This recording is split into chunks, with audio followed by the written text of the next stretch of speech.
hello world. Finally had some time off of work. It's been a bit of a bloody nightmare. However, I had a good wee debug session and coding session with a Twitch chat last night. NMN, shout out to you, buddy. Got some good ideas, some feedback, and we were actually able to get the Twitch chat fully integrated into the avatar world. So just like we have it work for YouTube, we have it work for Twitch. Just strangely enough, it's actually working better. Twitch implementation, we have zero latency between chat commands and very low latency with what you see on screen.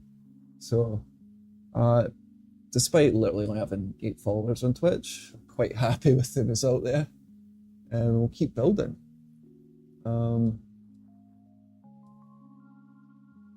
Sleep schedule is terrible.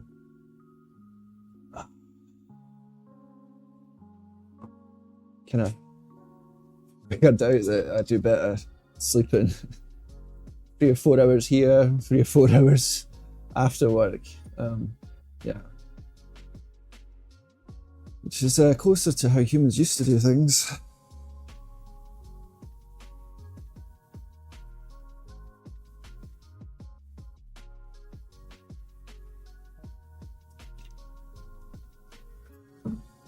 All right.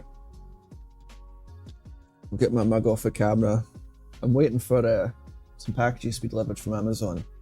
I'll pack up all my kit, head to the camper. Got a lot of stuff to run back and forth to from the house, making a lot of progress. It's looking clear, big.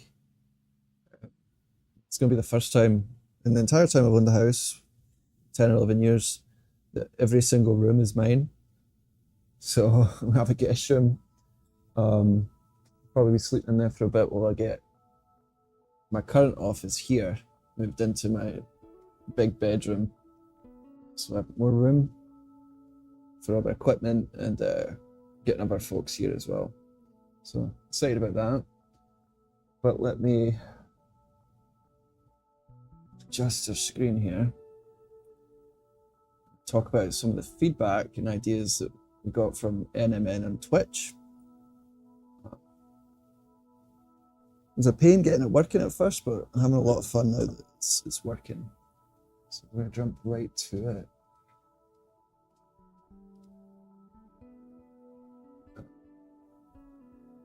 Okay. So what I'm going to do is I'm going to pull up the Twitch.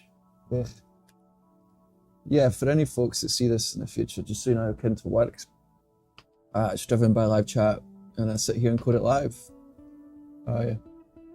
Making some big improvements to user movement via chat.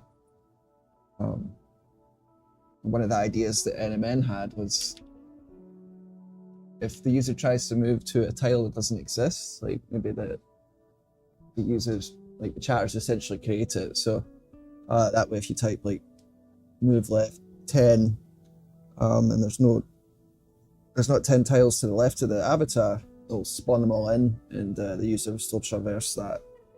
It's kind of a cool idea for the chat-driven maps. Come on, keyboard.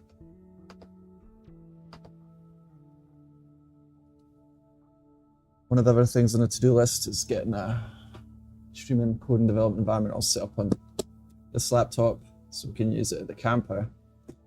Grab this portable screen in the back. That's what I use with the capture card to pull the avatar chat into the stream here.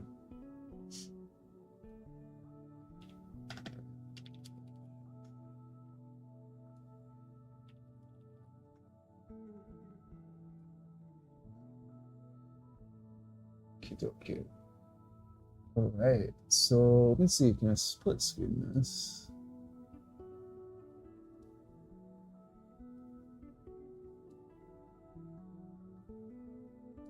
Kind of works out that I do development at ridiculous hours. Less stressful, sit here coding this stuff. Literally have to spam the chat to get it working. Yeah, that'll work. All right, so we've got the Twitch up on the right, and we have the control panel on the left. The UI, it's very bare bones at this time. This is what we have for YouTube. A lot more settings and controls. Control TTS if you want to give avatars unique voices, if you want to have the TTS read the usernames. Appreciate the like on YouTube, that helps us out here. And then we've got some feedback from YouTube as well. Chat, you know, like maybe you should have the ability to pause TTS, stack them, queue them. So we've got that in there. We're gonna test out our Twitch code here. So I'm gonna type in my channel name over there. Click start connection, then connected should update to say active. Oh, that's right, I didn't get a bloody token. So it's ridiculous. Every time you set up a new stream on Twitch, it's a security measure. You have to generate a new secure token essentially. So I'm going to do that.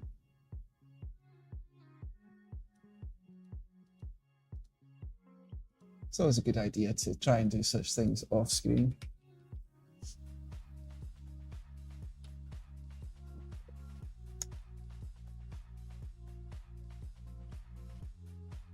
Got a token here.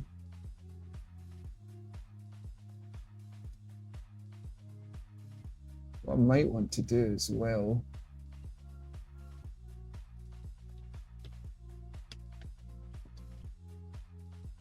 yeah, I should just quickly code this real quick, but what are you going to do, man? So I could just dump it in from clipboard.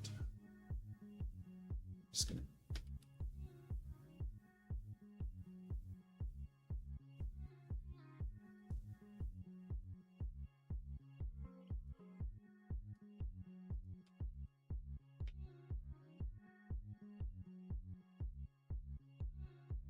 Stack.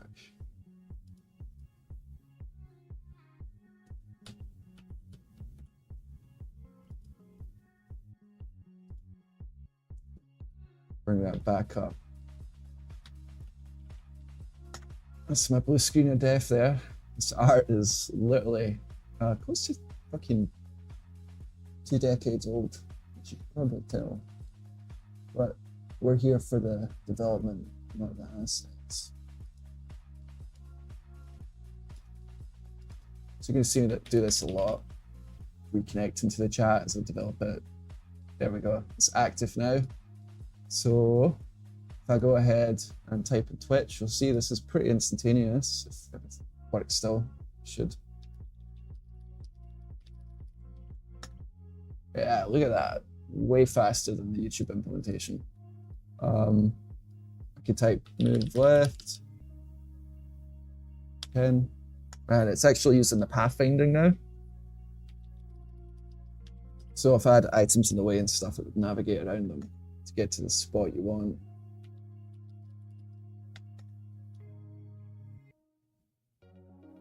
Try jump. Yeah. So that's all looking good. As you can see though, the room size is limited. So what we're gonna have is movement commands actually control that. Spawning new tiles. Right now, this is how we do it. So if I wanted to make this room bigger, for instance, I would do this. But imagine that a user tries to get to a specific spot here. The map would fill in as users navigate it. So I could have like crazy items out here in the void.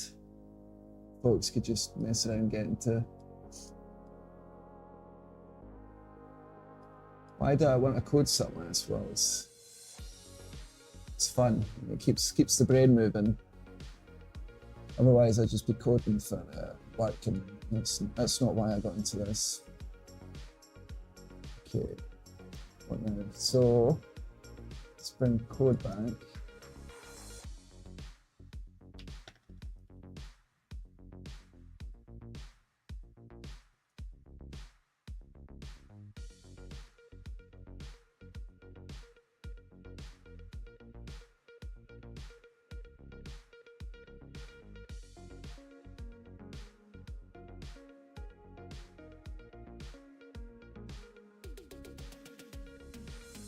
Hey Slabab, good to see you. And hello, SHERYAS. Let me get the YouTube chat up on the system here. So this is production. Go ahead and just grab the video ID. So if you look at this, let's grab the video ID right here. Pop it in here. The difference between this and Twitch though is Twitch allows for me to instantaneously get chat. This I have to poll it, and I have to set like a 5-second delay to not blow up the bloody system. But we'll click start polling. Shreyas Patil says hello. There we go. So this is it live for YouTube, and then another tab. We're coding it for Twitch too. Yeah, that's pretty cool. I can't wait to release it. So maybe I should work on that instead of new features. Let's get this up. Okay. I'm in America, so getting ready to celebrate the defeat of the English. So excited about that. It's a Scottish person. Okay, so there's some cleanup we have to do in here. When the stream is terminated, or when you click disconnect stream, it should remove all the avatars that are already in the room. That was all working for YouTube. Had two systems we're navigating.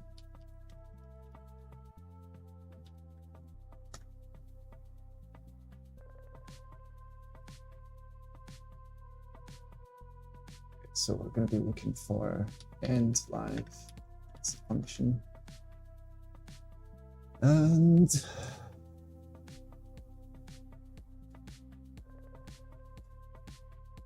yeah, there's no logic here to actually remove avatars. So let's look what I did for YouTube.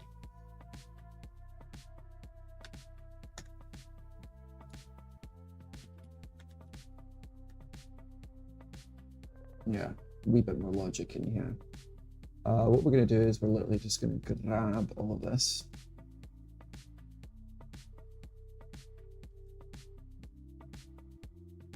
Okay, tips and tricks. Any other comments you type from now, you should hear them read out, but I'll show you real quick. So the live chat on YouTube controls the avatars you see there, and everyone gets unique voices. So it's like a avatar chat for live chat.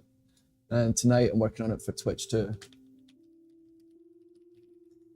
So you see that at the top screen, that's my local environment. So when I'm done here, both Twitch and YouTube live chat will be combined into one avatar chat world that you see the bottom of the screen there on YouTube. So I'm excited about that.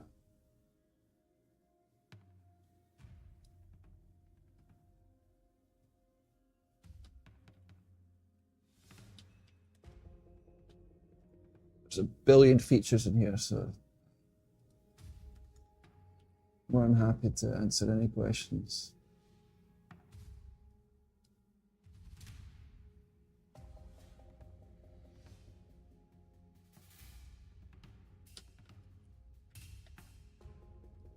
The backend here, I essentially created my own little plugin system for the server layer and for the rooms layer.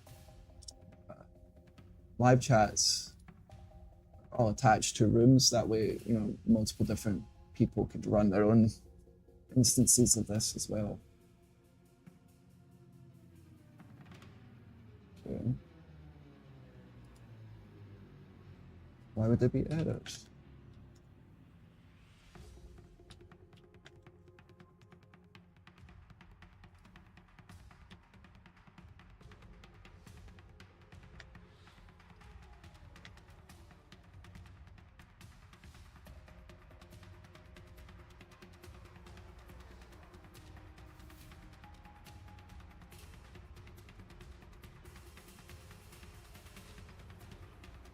Works. Wait. We'll grab a constant for that.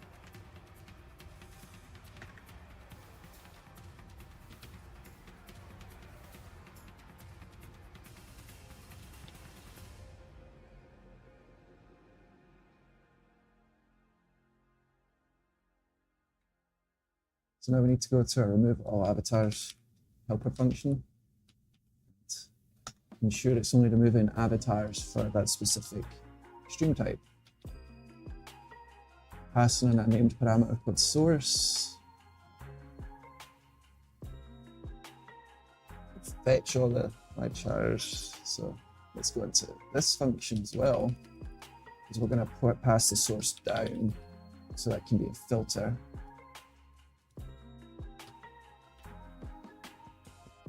Right now, only accepts room. Pass in the source as well. We'll modify this filter right here, because currently right now both Twitch and YouTube share this property. We're going to add an additional condition. Forgot what it's called. Hold on.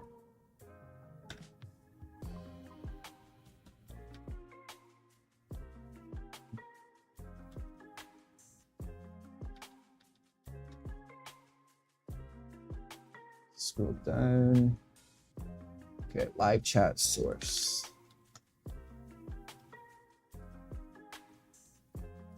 Still in the wrong function. So avatar source equals source, and then that will ensure when we fetch the avatars that need to be destroyed from that specific service, which is Twitch in this case.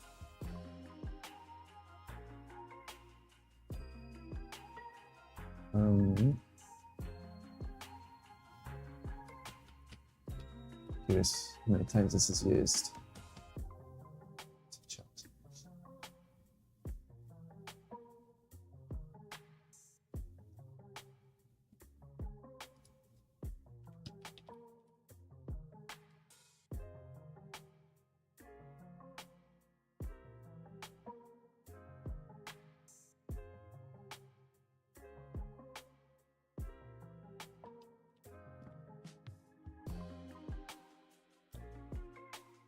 Appreciate you, Epic Farham. No,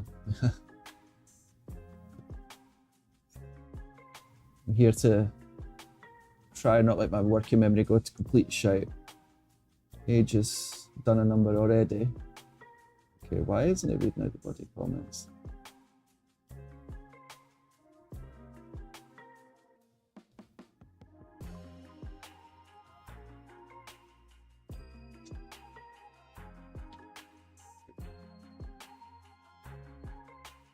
I want to reload. I like that voice.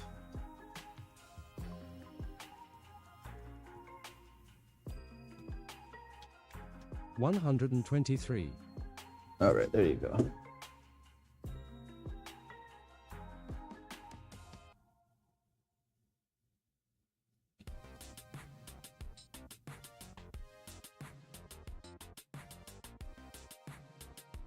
So much unfinished work in here, it's crazy.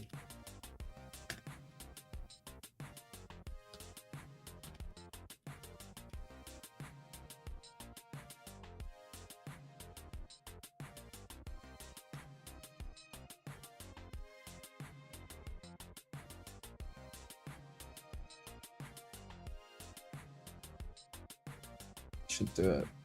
I do want to test YouTube live chat implementation on my local, because I kind of blew everything up in order to make it support multiple services. If we're going to release this, that needs to be locked down.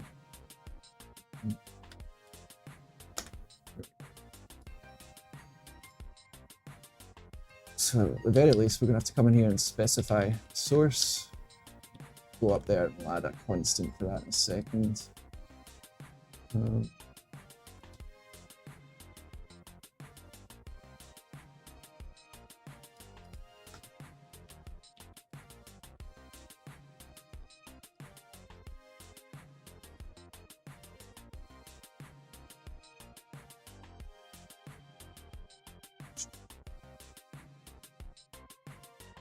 Didn't stop momentarily. Too happy. So I need to grab that video ID again.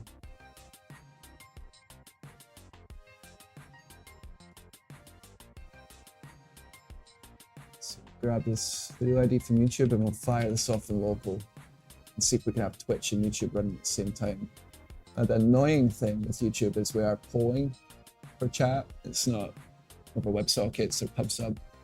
So you're going to see them all dumped out. Luckily, we only have a few. Oh, it's because it's listening. Separate these events. Give me a second here.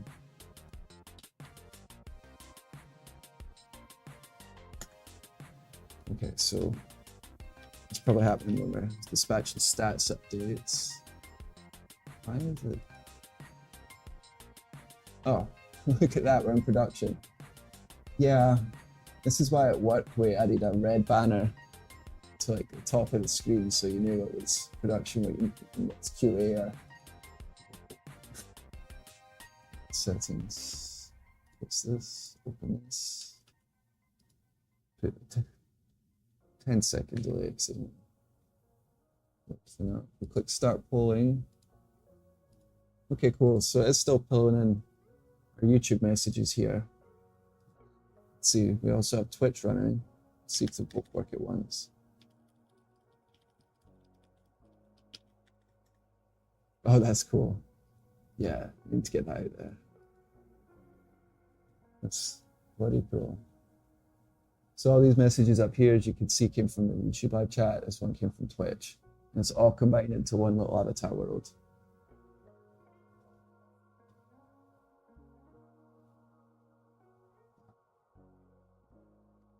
Okay, so let's test. No, can't test that yet. Built the server. I was going to test removing all these avatars. I'll show you though. If I go up to settings and I click terminate connection, it should remove its 3 or so avatars. It'll stop polling. See, it says stopped. Oh, but it removed all avatars. So that's the problem. That's why we're filtering them. If I sent from Twitch, it would just give the person a different voice again and a different avatar. But it will still spawn them in. It's good to know.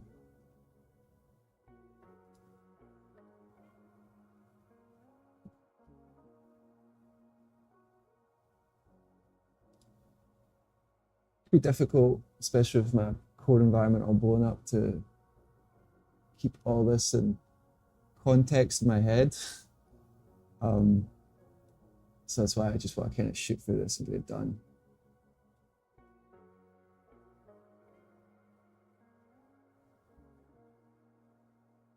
Just quickly, it's always helpful to scroll over for what so it's all fresh. Okay, so there is one change I needed to make over here. I simplified how we're basically adjusting usernames so there's no collisions. Did that for Twitch, but we haven't done it for YouTube yet. Let's see. What's this input be called? Okay, we need to go to the library. Need to go down. See all this crap, XiOS. Terrible. Fetch chat messages around here.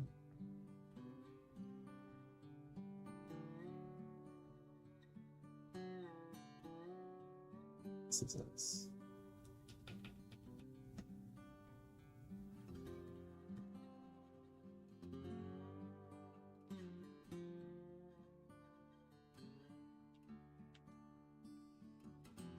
Not pre-planning it there. Where are we doing it? Not in here either.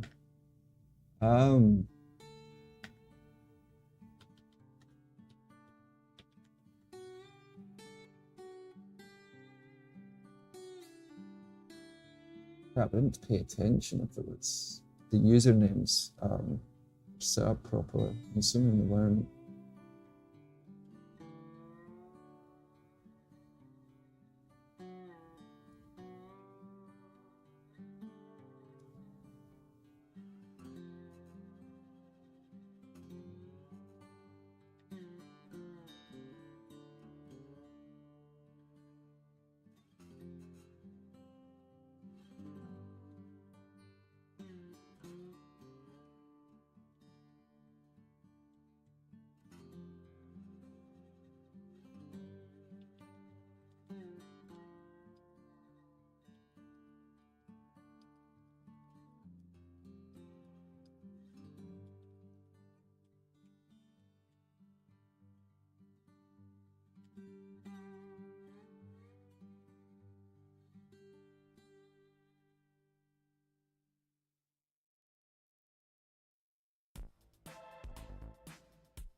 we're gonna do literally just throw this in right here. That way we're not depending everywhere else. So as soon as we get in a message from the user, just the user name, spit it out for the rest of the system. That worked well for Twitch. I'm about ready for a reload. So okay. We are using Docker for most of the services here, but development did split that up. It's much faster.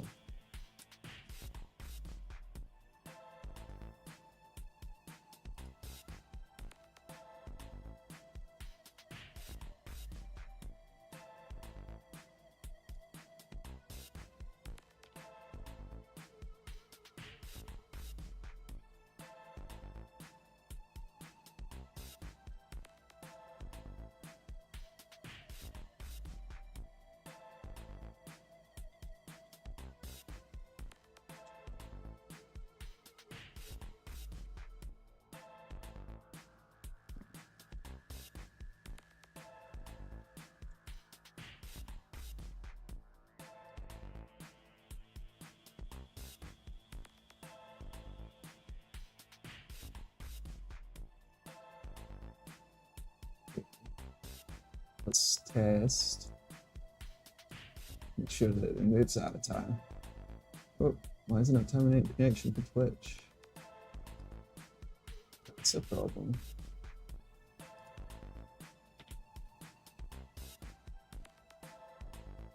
Request end, but it didn't do it. Let's see.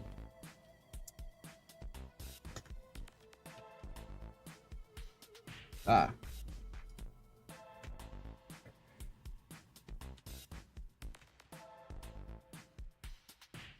What else is a passing? Also, do it here as well. It's much cleaner and easier to refactor in the future. Some construction for your arguments. Essentially get named arguments that way, and I can't emphasize enough how helpful that is.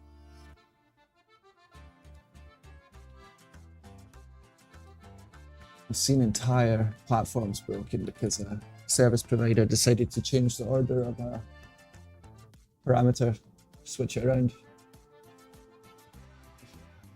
Hey Dag and Laffy, how are you doing, bud? Should be reading out your comments. Maybe I'm just not hearing it in my headphones.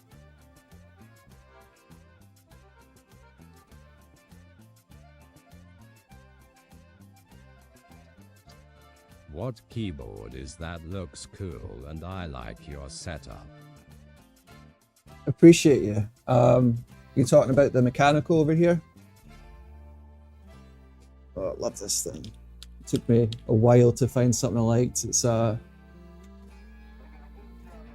RK Royal. You got just a little cheapo that I use Cool. for this one. Cheers to it. Make sure you can subscribe if you can, because try and get on here more regular now as I build this. So it's kind of fun interacting with other people that code or are interested in this stuff. Okay, restart server. Oh, we're missing. Sure. Much appreciated.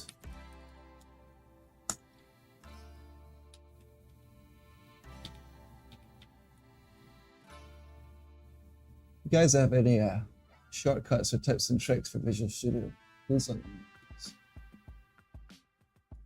You can always learn new stuff.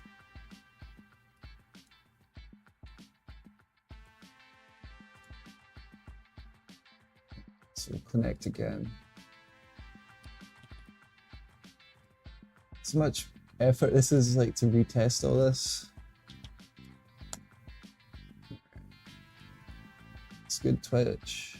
We'll go ahead and see if it removes the avatar or terminates connection now. Oh. Bloody hell.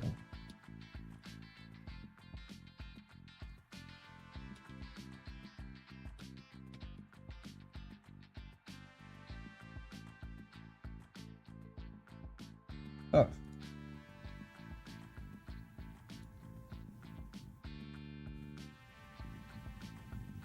Definitely check it out.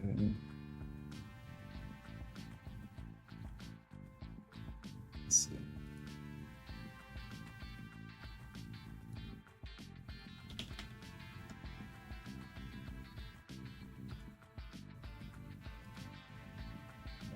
I was late. It's almost 6 a.m., but let's see what we got here. Different, let's see, active, and should return. And no, it should be on.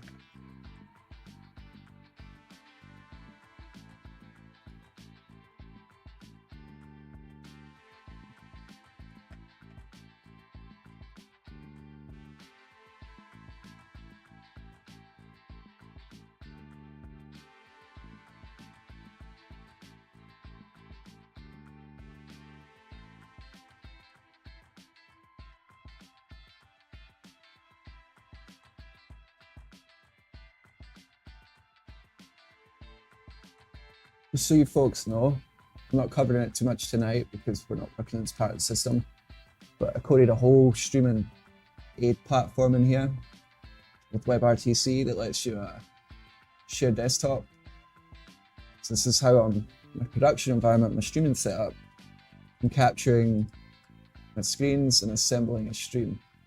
It allows for different cameras, angles. I can switch between them dynamically. It's all WebRTC, and then I just dump it into YouTube or Twitch and let them handle the load of actually distributing that stream. But WebRTC is pretty magic. It's just it can be tricky. Back to what we're working on. Did I read one? I think I did. Yes, because there's no one else here.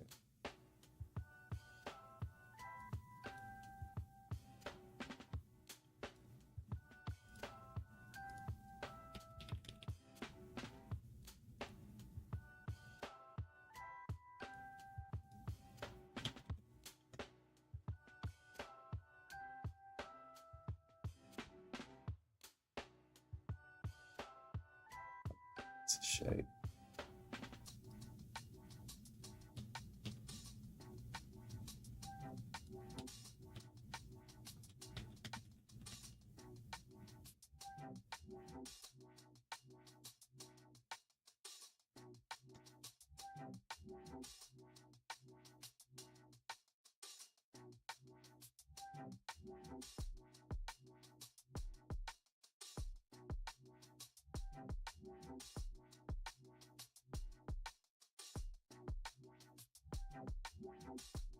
Set that to 2.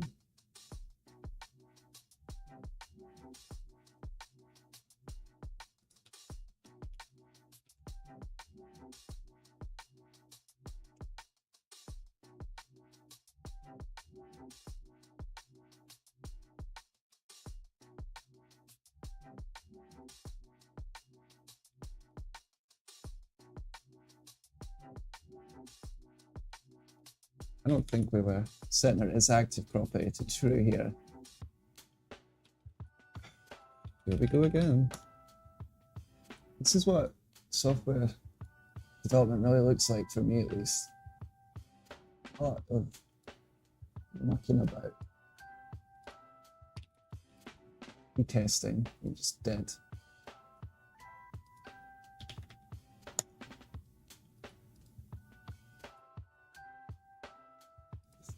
I want to move these little panels out of this non-draggable model to this system. Looks better when it fits us. Let's see. So we'll pop it in here. It's draggable. Manipulate the avatar chat behind it. It's much preferred.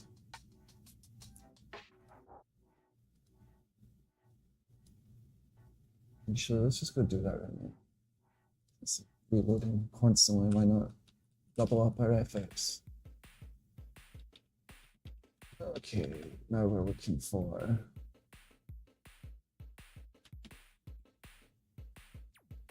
/edit, and then live stream manager accordion. Grab that, and let's look for our host. There's so many different components in this project.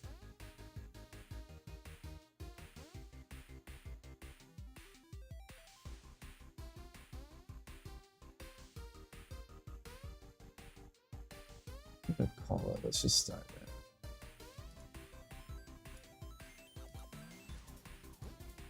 Control messenger.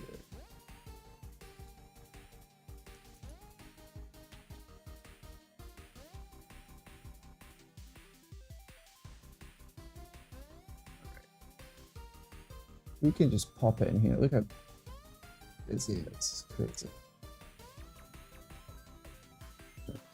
Should have imported.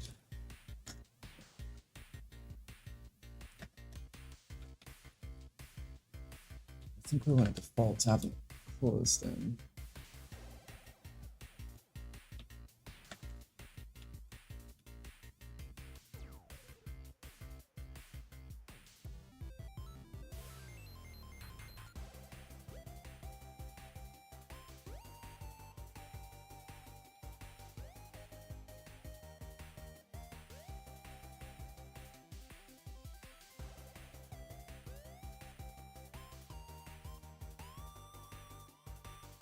Hey Dylan, it's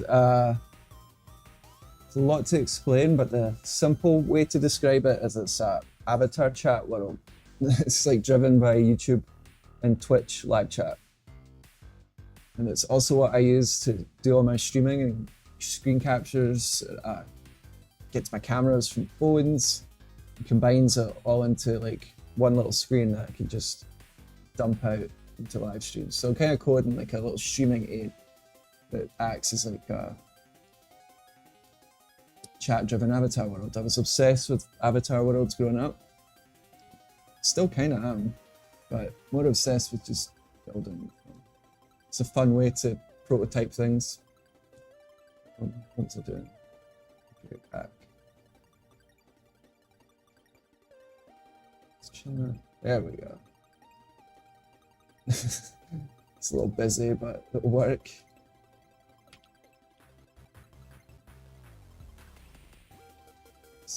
Right. CYKBOY says, check out how smooth that is. Appreciate you. Definitely.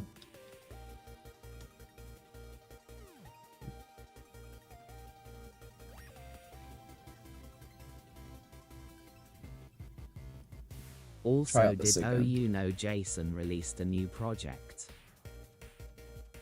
Oh yeah. Oh yeah. Yeah, no, it's pretty sweet. Have you mucked about with it recently? What's going on, Sam? Jamister Studio says this is Nis. Appreciate you, Jamister. That's brilliant. 2, 3. Okay. Let's see if this avatar disappears when I terminate this bloody connection, then. No. What a dick.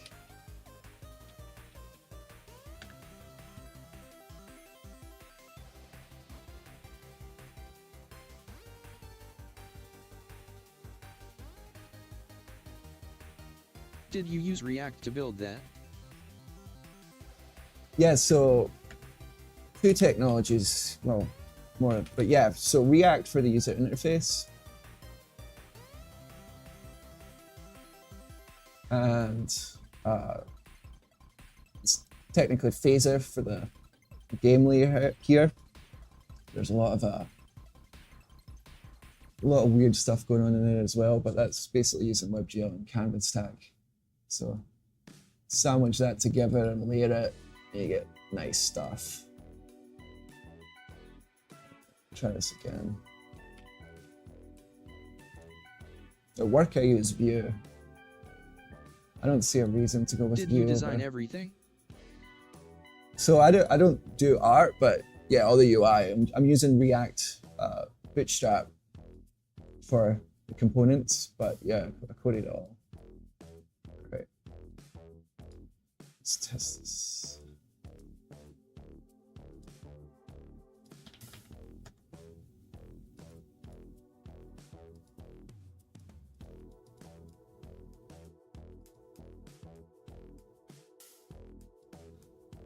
Man, this is what I get for being on here at 6 AM, but what am I doing? Going live? Why aren't you fucking terminating?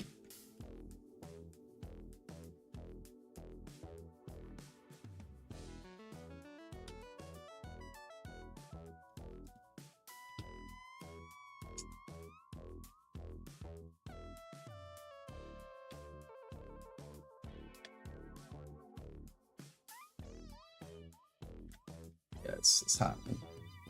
Let's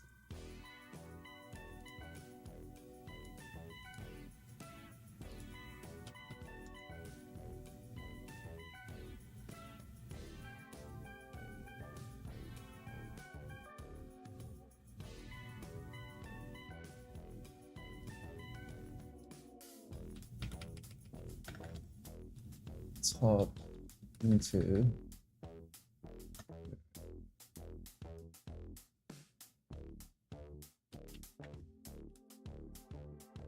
into the little React component for Twitch here. Be sure that actually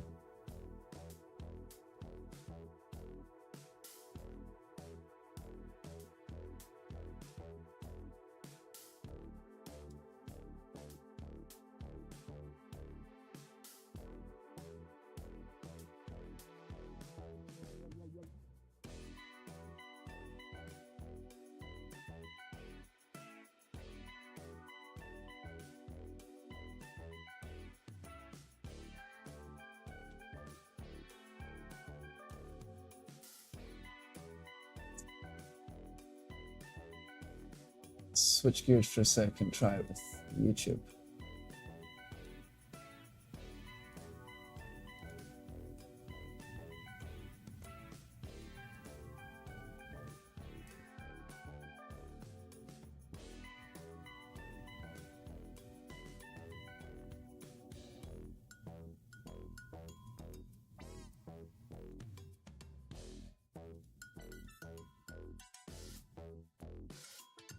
Just have it extract the video ID from URL. I have it done it elsewhere, but yeah. Whoa, look at that. All your stuff at once. Thanks, YouTube. You're so nice.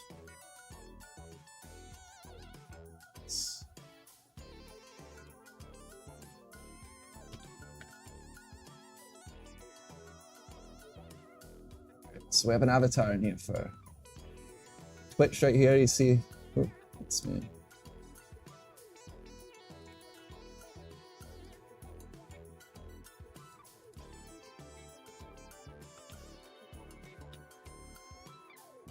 Switch.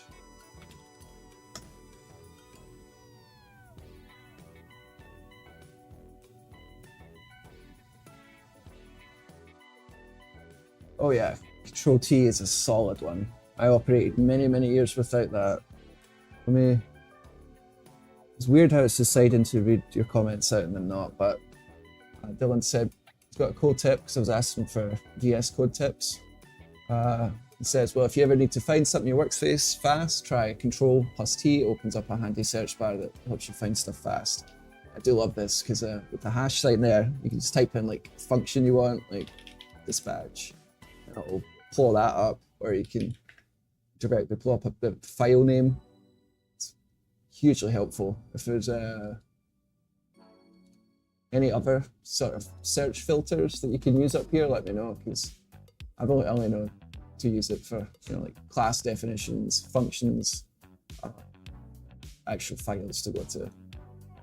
It was actually this feature that, like, when I came across it, I hadn't ever seen it, and I've been using VS Code for ages, and it's like, oh man, can't assume that, like, you know it all. You got to keep asking questions, because you'll just end up using crappy workflows and improve. So appreciate the tip.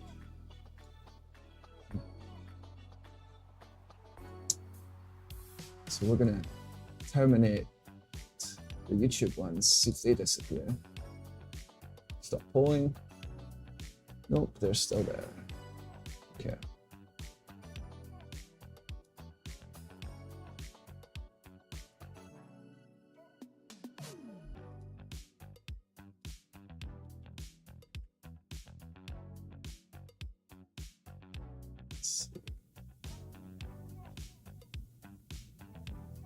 It's just a live chat ID. It's nothing crazy.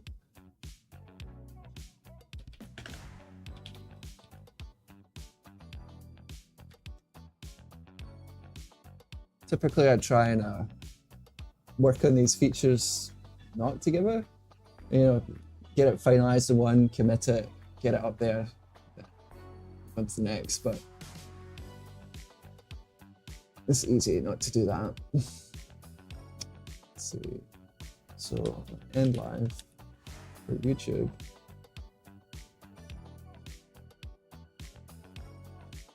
Avatars.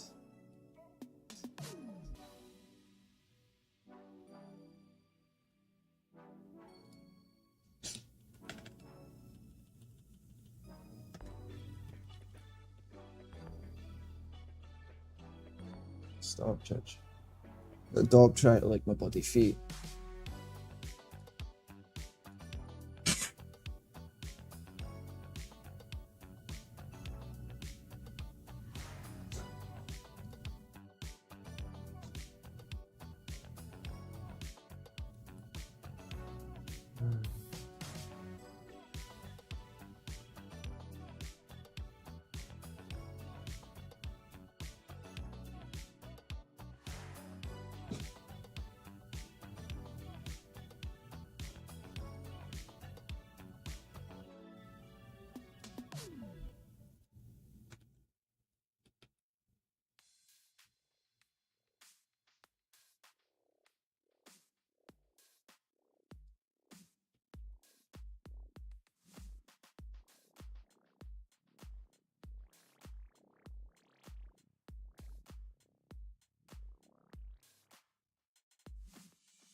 Okay, I think I see what's going on here. We're not defining, we're not populating this property, we're passing all the way down the avatar. It's actual source. So let's go do that for both Twitch and YouTube. So, yeah. There you go.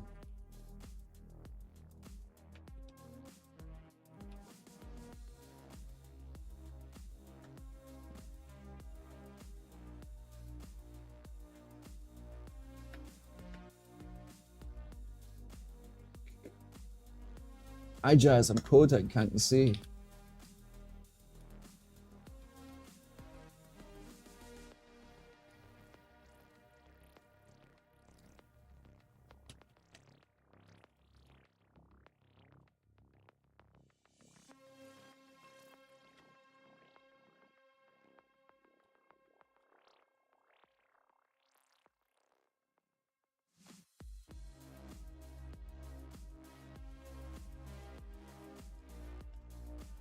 That's probably an issue.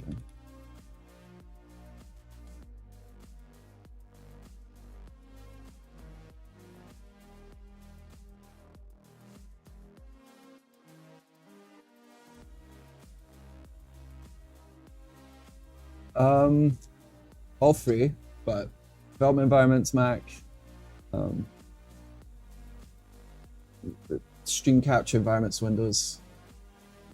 I do like using my little Steam Deck OS to with my got a little monitor for it. I'm gonna bring it to the camper actually. All right, what are we doing here? I'm gonna reload this so we can bring voices back. Show what happened.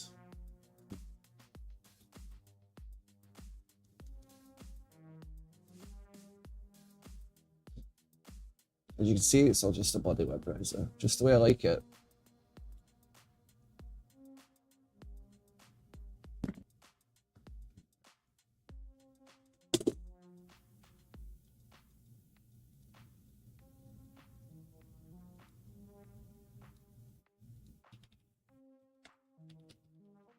Snappo says testing 123.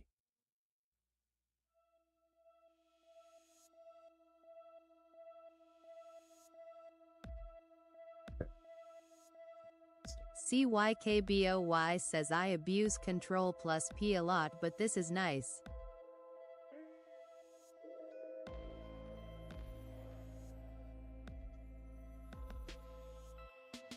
How do you mean, Sam?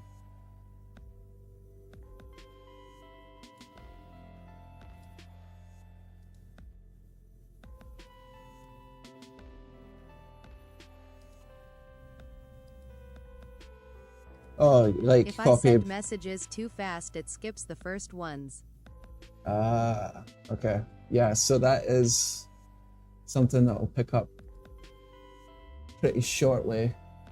So I do have all the settings laid out for it. So it basically builds up a little queue of stacked messages. I just have to get in there and finish I it. didn't know about Control plus T in VS Code. Ah, I see. Yeah, that's the reason I just reloaded as well, is it wasn't reading anyone's messages out. Sometimes the accessibility API in the browser takes a crap on Windows. And, it's the best way to describe it. But then there's also the fact I'm not, like, you'll cut off your messages if you keep talking. So I'll fix that. Okay.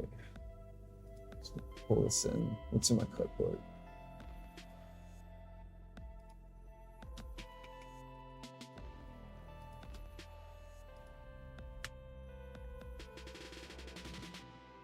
Modify this real quick.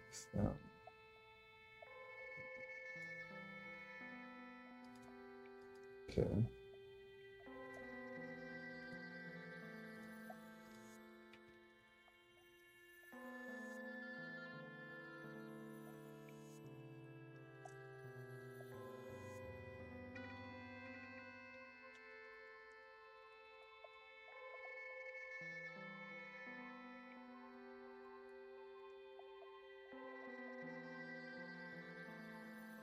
Or YouTubers. Yep, so it removed all them and it left over the Twitch one. Perfect. Now let's figure out what I was doing wrong with Twitch. Twitch, terminate connection. It's still there. Piece of shit. Must be throwing an error somewhere.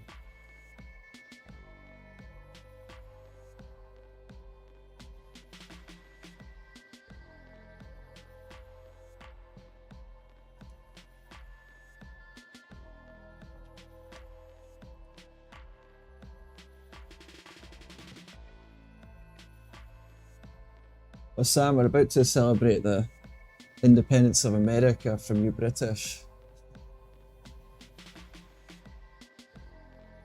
It's funny, it's the only passport I've got, it's a British one, but... Alright, and live.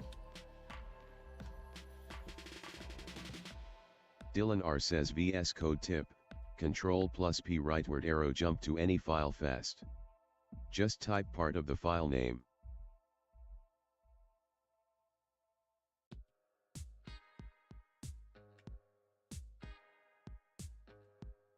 Ah, so it brings you to like the second step of Control T. Understood. Okay, yeah, okay, I see what you're saying, Sam. Cheers for that, Dylan. Because to get there, I would do Control T and then backspace to get rid of the hash selector, and then basically does that. So that's good to know. What else you guys got?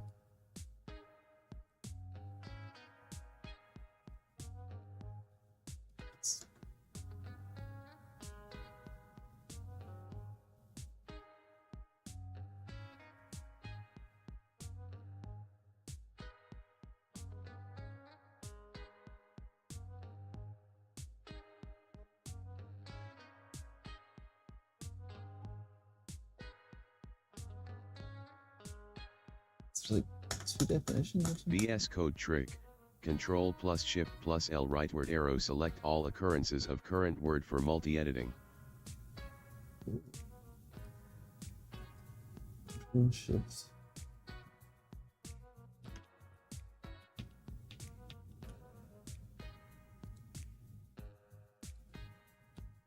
Oh, that's handy. So yeah, typically for that, I would go up there and manually go type it. That's good.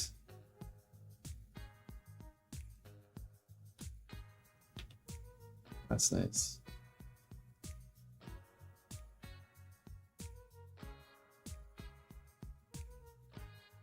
I need to switch to something else for a second, but I need to finish this in order to release it, so I don't really have a choice. What else does it make? What other things can you do on Twitch chat? Maybe we used it like beyond testing this. Let's see if we can break it.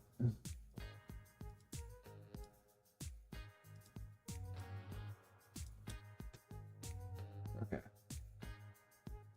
So I'd have to map those emojis. What else? Change the name.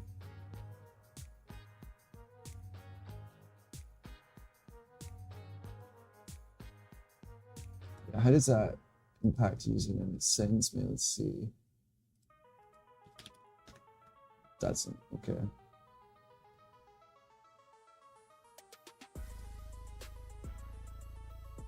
VS Code, Control+/rightward arrow toggle comment on selected lines. Oh, that's good. I don't have any comments handy to test that with, but was it? Cool. Cool.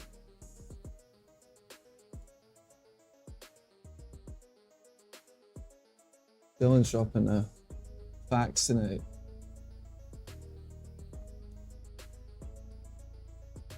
I might actually come back and clip all your little suggestions and make it into a little YouTube short. Give it a go. What else can we do in here?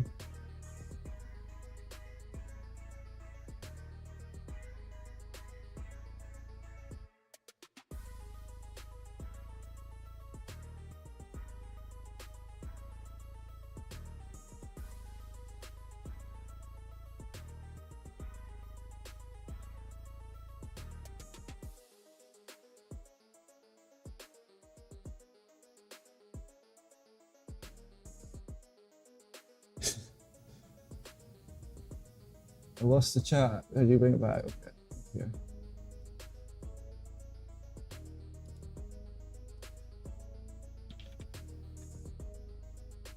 So there it is.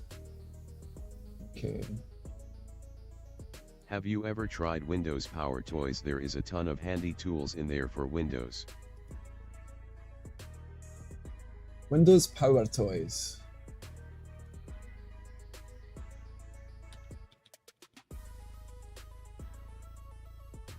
Interesting.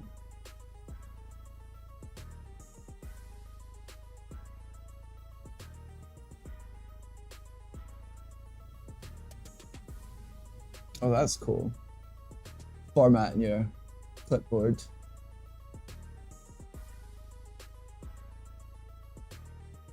That's quite handy. Might actually grab that from streaming configuration. So I've got Windows in there. It's like a really beastie gaming laptop. I got it a couple of years ago, but throw everything at it, and anything that makes Windows more usable is good.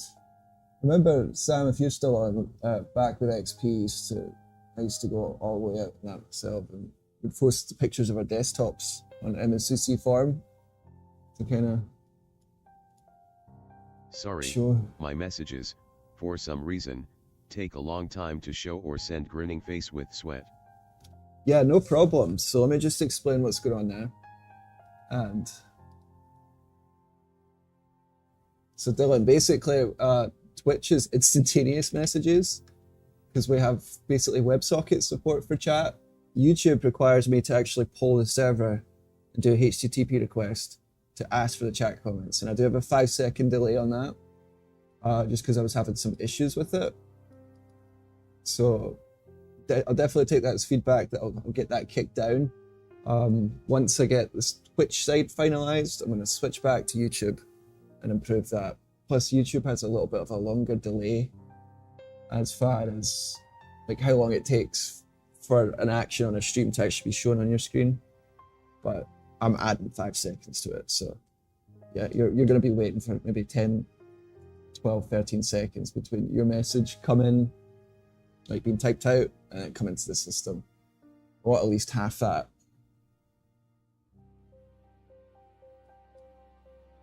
You guys correct me if I'm wrong, but I couldn't find an API from YouTube that will instantaneously, like through webhooks or WebSockets, send me live chat. I manually asked them for it from Next API, which is maddening.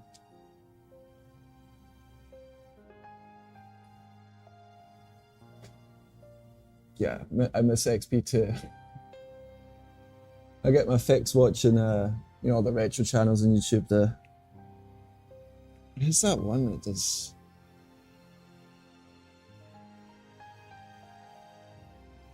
You know, you got the classic ones, but like LGR and all that, 8-bit guy. But there's a guy that.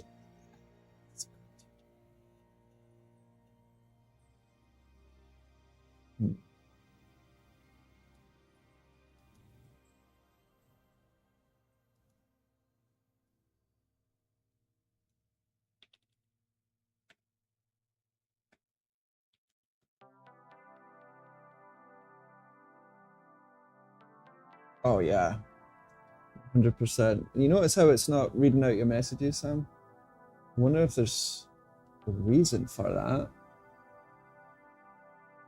But you said that, Sam said that computer doesn't feel as cozy as it used to. Yeah.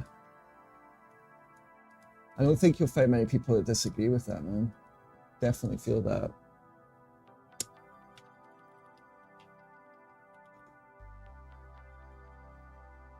Okay, that's it. This guy. Love this guy for fixes stuff. Like, when I was a kid with a PSP, there was one point, Sam, around the time we probably started talking when I was working on... Do you have any direct chat social dist? We do have, you asking like Discord, stuff like that. But Sam, if you haven't checked this guy, check him out. He does stuff like running anything on anything. Tell that the lack of sleep has got to me, but I'm still here.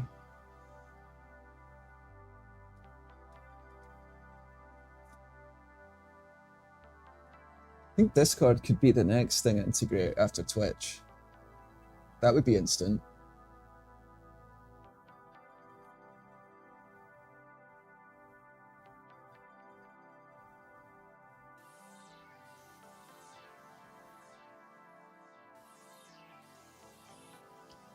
Yeah, definitely, Sam. If you got suggestions, we'll probably end up watching the same stuff already, but any other channels you guys recommend for like retro computing and stuff like that, feel free to drop their names for any videos.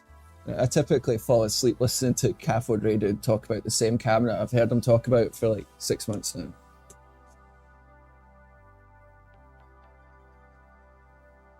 Oh, no kidding, Sam.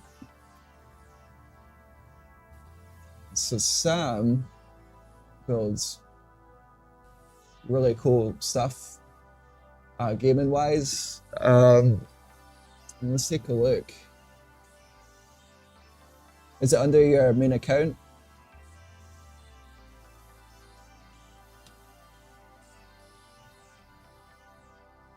Sam, if you're down someday, like I'll get you on the Akinto room here. You can just come on with Mike and share screen and like you could show each other stuff. Like I've got a lot of screenshots, even of some of your old projects from back in the day, and I know you've got stuff of mine. So it'd be cool to show it to people together. Oh.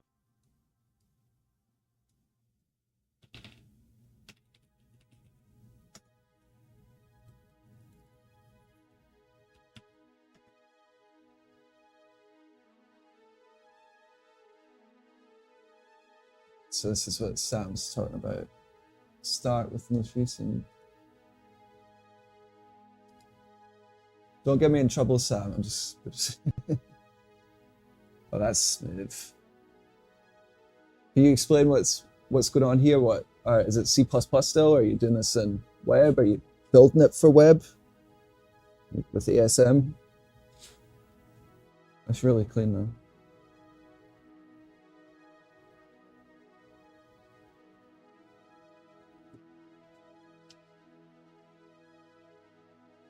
Let's check out.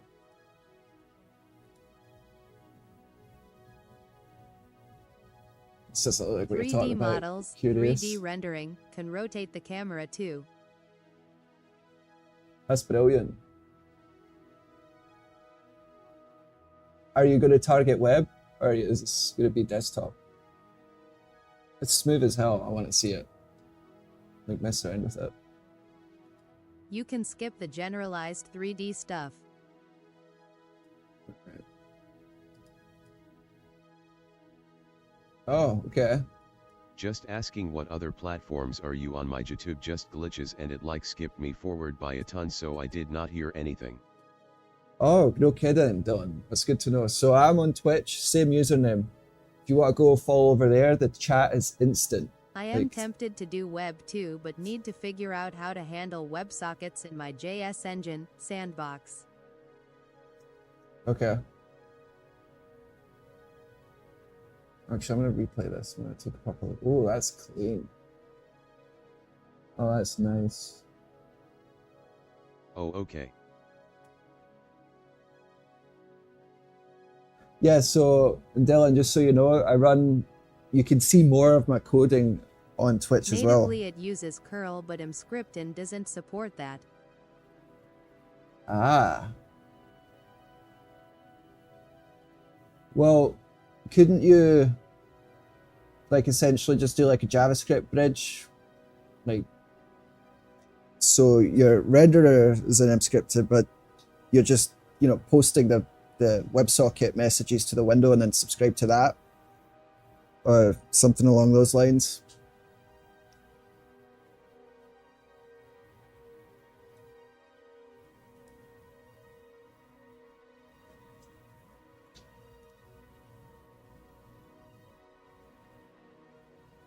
I need to write a web wrapper to push events. Yeah, 100%. That's my first thought.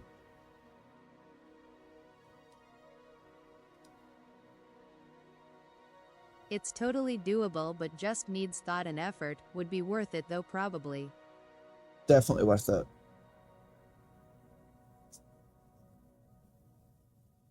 Oh, it's nice. It's the benefit of going 3D first, isn't it?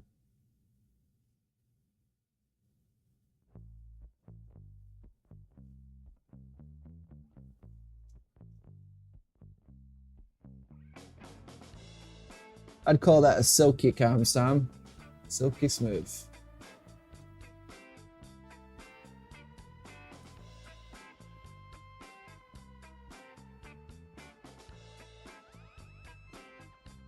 Dylan, just to repeat that, if you go to twitch.tv/codelock,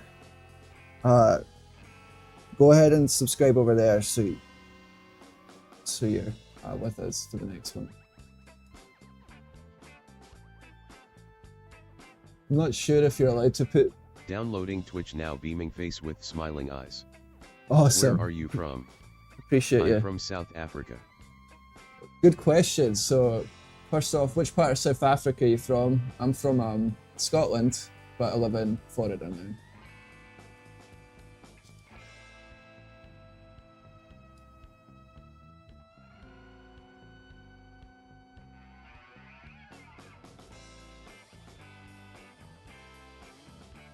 First off, let's fix this one too.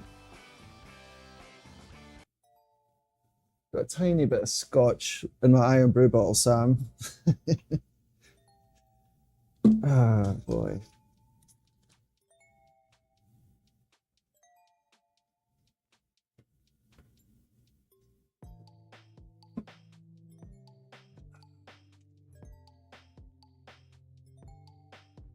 Remember when you made a Avatar game with the Iron Brew as the players? That was brilliant. Yeah, dude, we're gonna have to get together and make a video or something. We don't even have to live stream it. We could just record it I think it'd be fun to live stream it, especially with the Twitch and YouTube chat. People Johannesburg interested. .n. Just no further details due to online thingamabobs and people. Yeah, no, of course. Understood. It gives me an idea where you're at, though. That's pretty cool. I know it's a big country.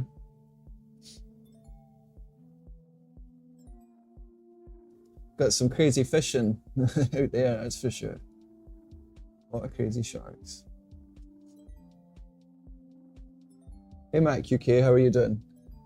See, isn't it interesting how it's reading out some people's messages and not others? Let's see.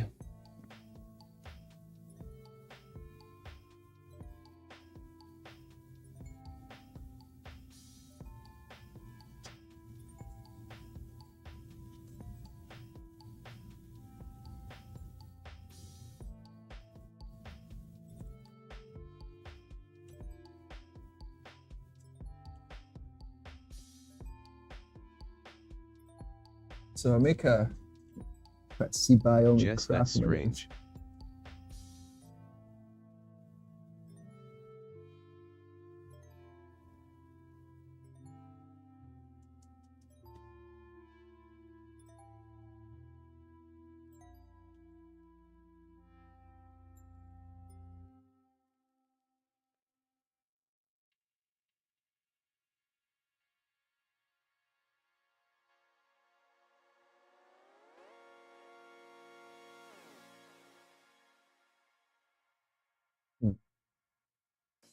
It looks all right there. I haven't restarted my computer in a while, but I know this means I just have to finalize the message queue. So properly lets everyone's messages get read out before moving on to the next one. And then also give me the ability to pause reading the messages, so when I'm responding to questions I can get that out but not miss new ones that come in.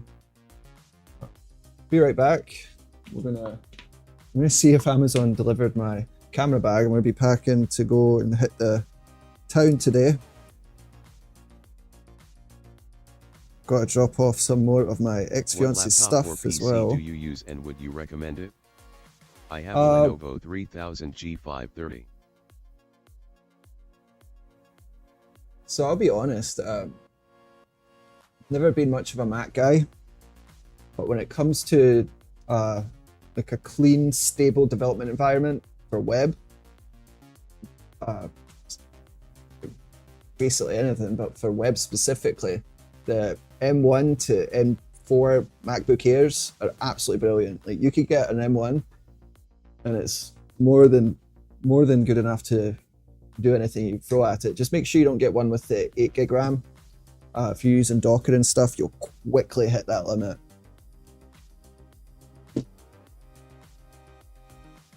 Oh yeah, Sam. That happened about a week before my birthday. It was 6 years we were together. It's been a time, that's for sure. But there has been some benefits. Oh, cool. Got a lot more space back in the house.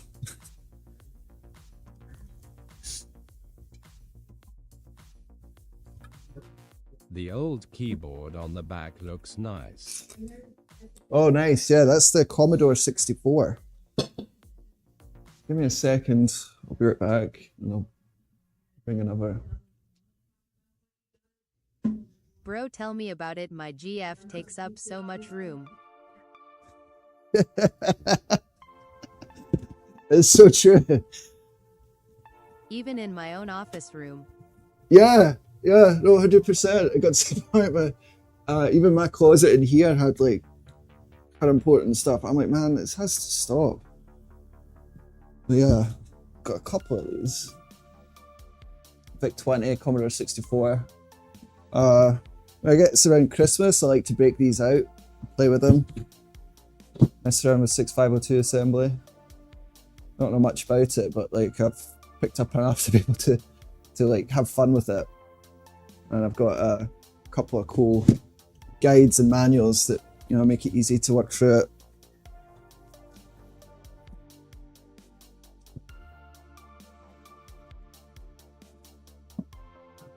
Yeah, but in relationships, it's easy over time to let your boundaries kind of get worn down.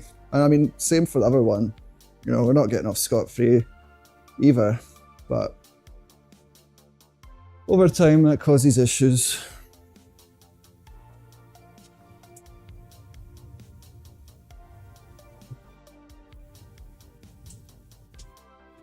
One of the fun projects that I probably will miss at the end of the year is getting a Commodore 64 hooked up to the Kinto. What I mean by that means, so like the live chat from YouTube and Twitch could be like read onto the screen from the Commodore 64. I think that'd be pretty sweet. I've got tons of CRTs, you know, old boob tubes in the house, so I can make a little event of it.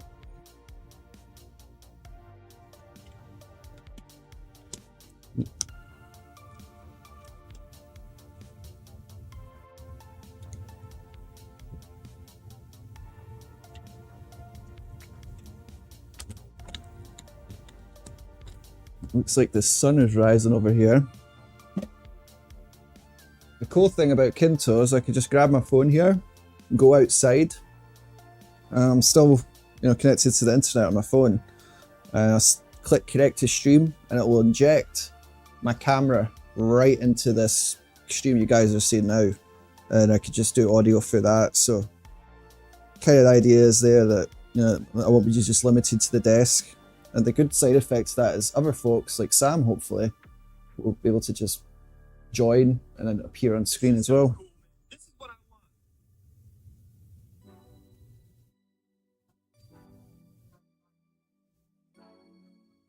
Oh, that's right. I was going to go check the mail. Back momentarily.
Dylan, I just seen you subscribed on Twitch, so I'm glad you made it over. But let me know if you guys seen my camera when I was out there. I'm gonna quickly check on my phone.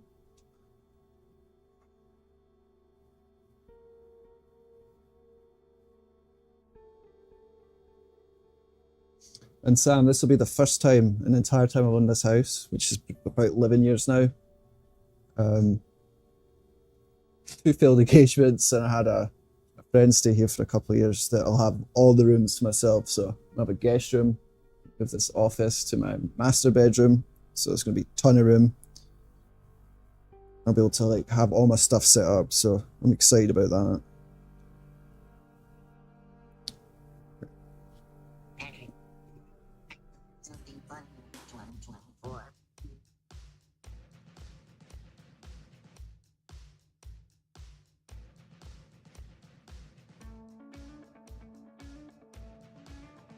Yeah, Matt Q.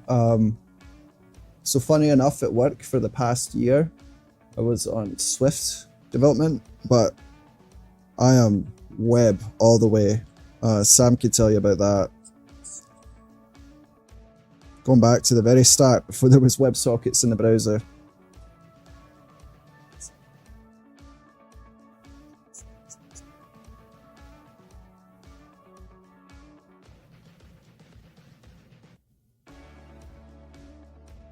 Alright, so it looks like the video was showing from outside, but my Wi-Fi connection was so bad that you couldn't really see much. That's funny. But that's the example WebRTC working. Sam, you were the one that was like, hey, you should be using this. I just kind of went all the way with it.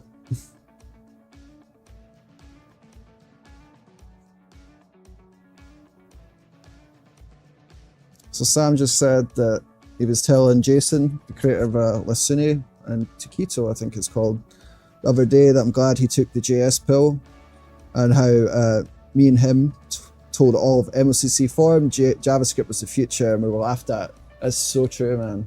You know, one of the reasons that I had to go with JavaScript in the first place is because one of the only devices I had, other than like half a laptop and a, you know, an old computer monitor, was a PSP. So how else was I going to get Knut World to load?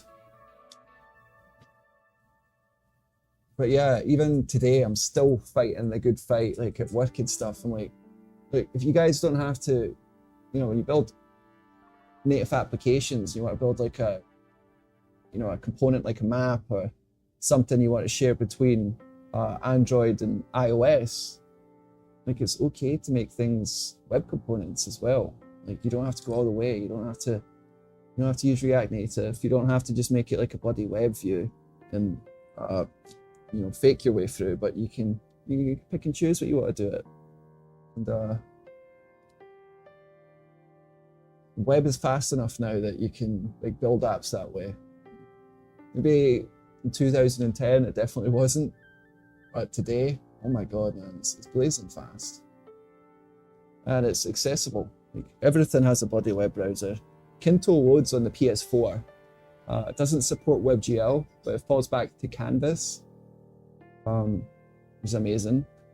Like if I grab the Quest 3 headset right here, watch this. So this was just a recent update that I took advantage of from Meta. So it's just a Quest 3 headset.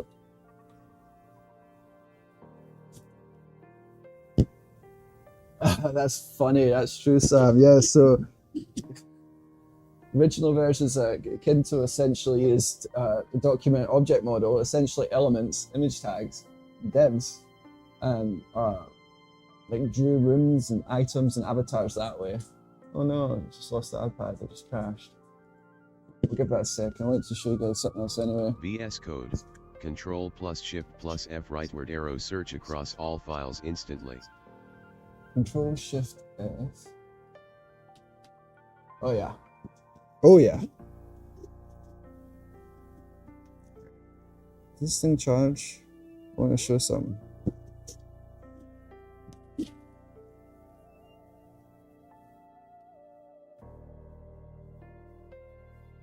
So I'm going to connect to Kinto from a Quest 3 headset. This is what got me on the 3D path, but we're not even going to talk about that tonight. We're just going to talk about WebRTC. Let me boot up Kinto in here.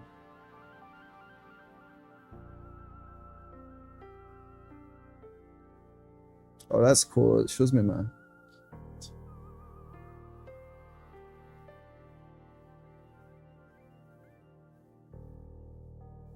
Bear with me, it'll make more sense in a second.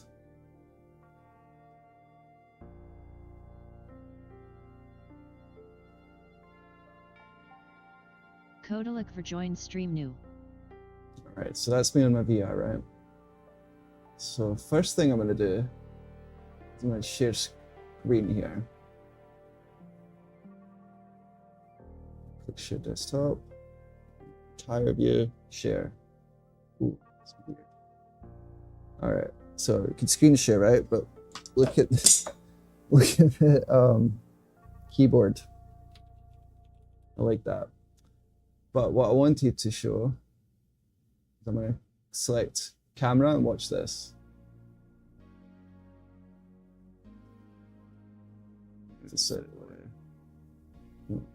Wow.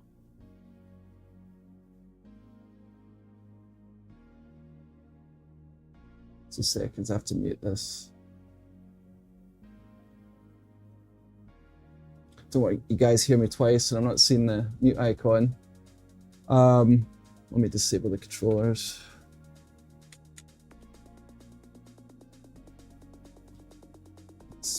Wait a second.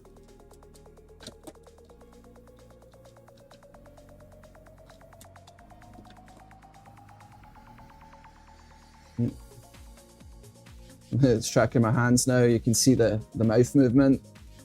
And all we're doing is taking advantage of web.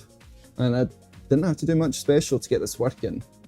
Because any webcam device, any audio device, and any screen you have connected to your computer, Kinto can take that and inject it into the stream. So, web. All right, let me get this off my head so I can see what's going on.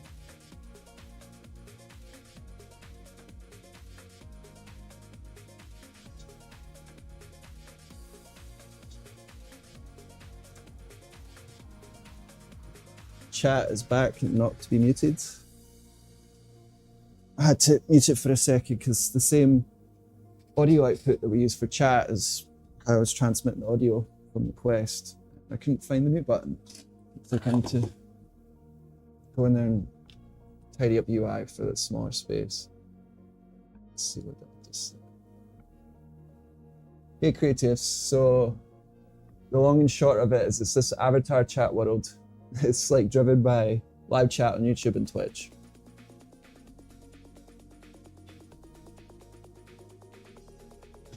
Yeah, Dylan, it's very cool. So, web, hands down, wins. It's on everything. We're not just dealing with like static websites anymore. I mean, we haven't for a long time. Like, you could have. It's crazy how old some of these APIs are that even I'm using. Okay. So before I wrap this up, I don't feel like wrapping it up yet, but I do want to ensure that Twitch works before we kill this. Maybe I can commit the code to my Jenkins build pipeline.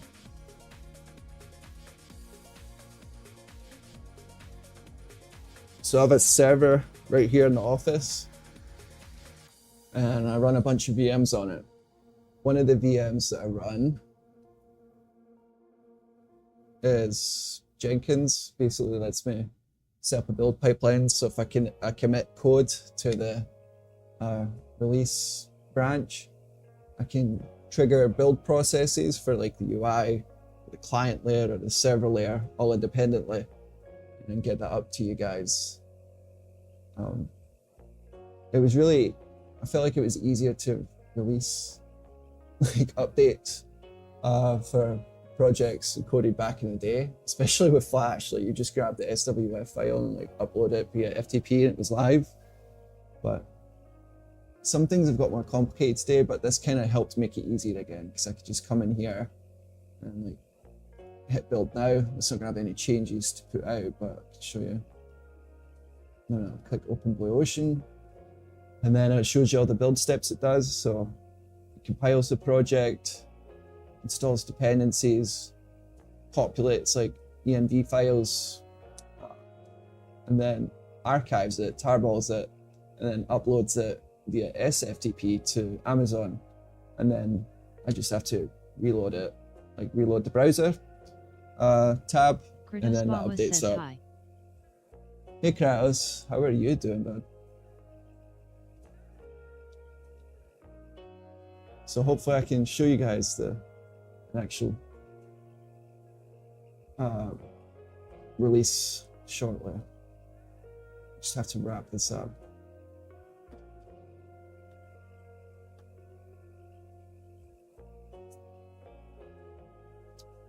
Let's see.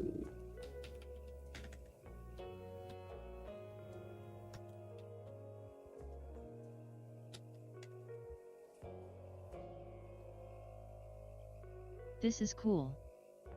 That's awesome, Kratos. Appreciate you. Subscribe if you can, because it's fun to get on here. And Dylan's been dropping straight VS codes, shortcuts, which has been much appreciated. Counterclockwise arrows button VS Code tip. Control plus Shift plus H rightward arrow search and replace across all files, not just current one. See, your timing was impeccable right there. That's awesome. That's another one for the little video clip I'm going to make, Dylan. So I'm going to clip all your little suggestions, and we'll make a little video out of tonight's stream and put that out there.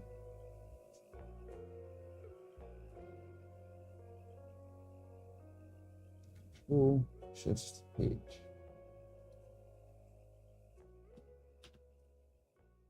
Oh, okay, there you go. That's handy.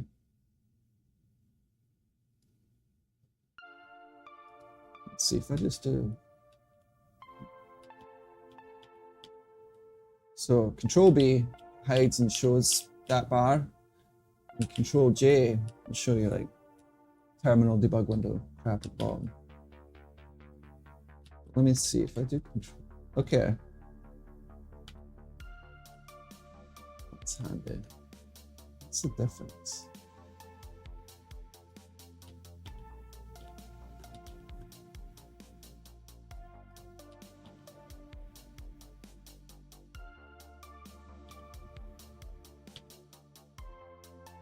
Is that like a shortcut just for...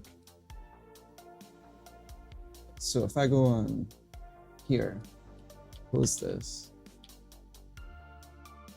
Okay, yeah, that's helpful. That's good. So that's Control Shift H. That gets you back to this search tab.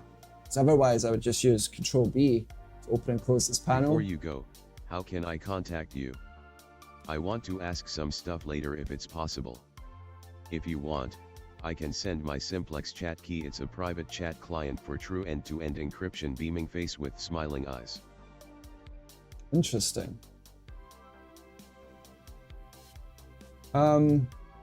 So there's two ways that you could, well, let's think about it. So I should put together some links.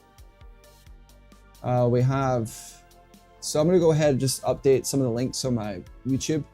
Because if I put them in the video description, next time I go live, YouTube won't push my video out, so you won't see it. I've learned that the hard way. So let me go ahead and do that, and then we'll talk about the options. And I'll look into simplex.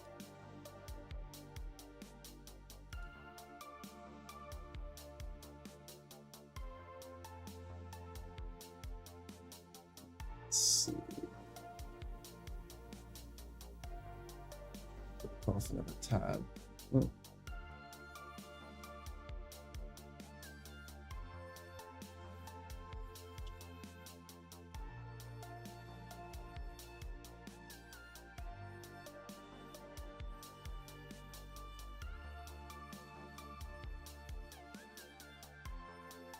Thanks. Yeah, no worries. So right now I'm just resetting my iPad up as a second screen that I have it off screen here. It makes it easy to do stuff on the computer I'm coding on that I don't want to have pop up on the screen. Let's see. Sometimes it gives me crap.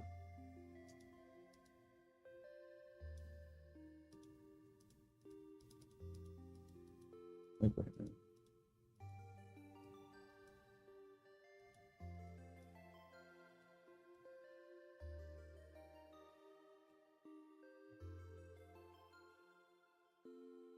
Oh God, what did I do?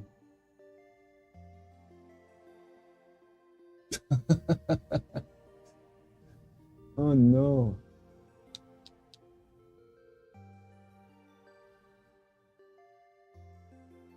Let's open my laptop for this.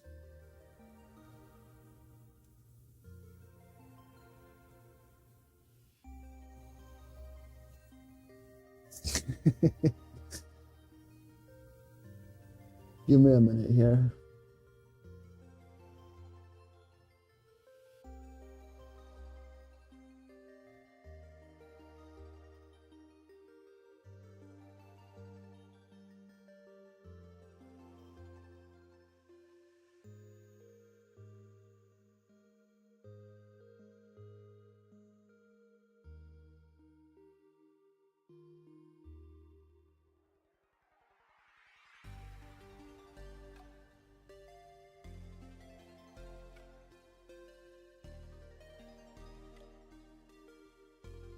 Let's try this again.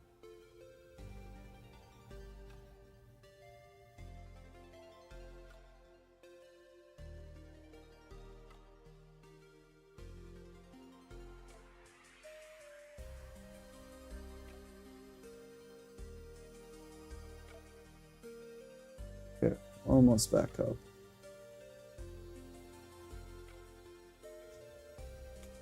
All right, that's better.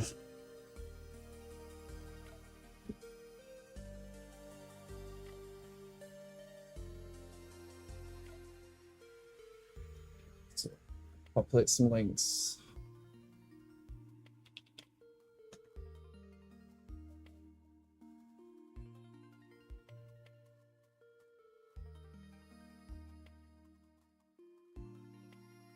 Is it customize channel? Okay.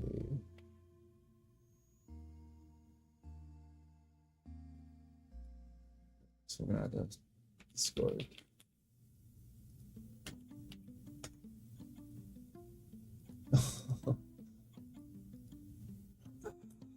So we must. I could almost use different computers for different things. Like if I want to SSH into production to like restart a web server that's down for some reason, this is a laptop. Don't ever throw your computers away. If you can help it, don't give them away either. So you have them for such purposes.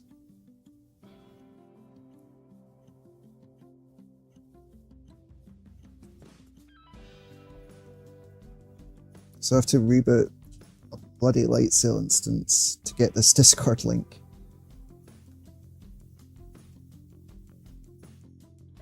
But it's completely worth it, so that's why I'm happy to do it. Back in business.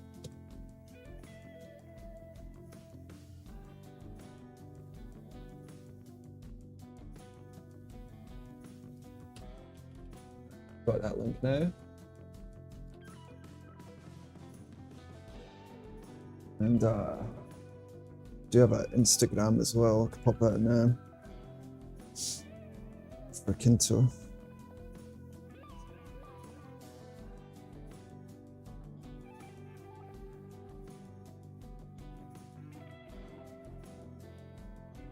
How do I get the link? Here we go.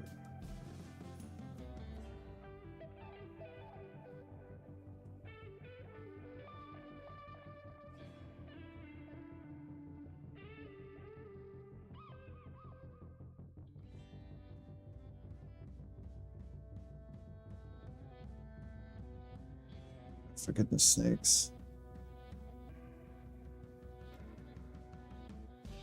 Copy link, click.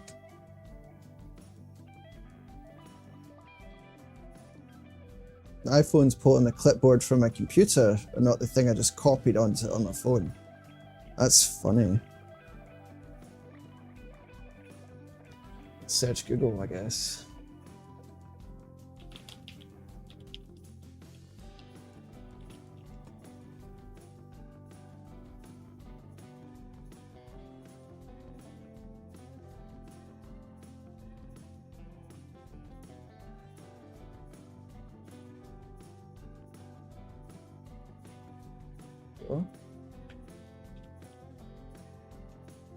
I would drop an MSN link, but I don't have that anymore. Or AIM.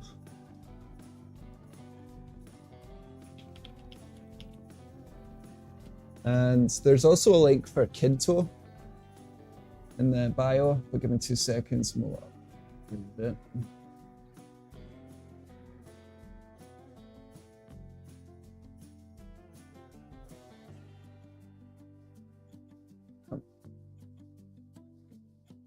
Publish.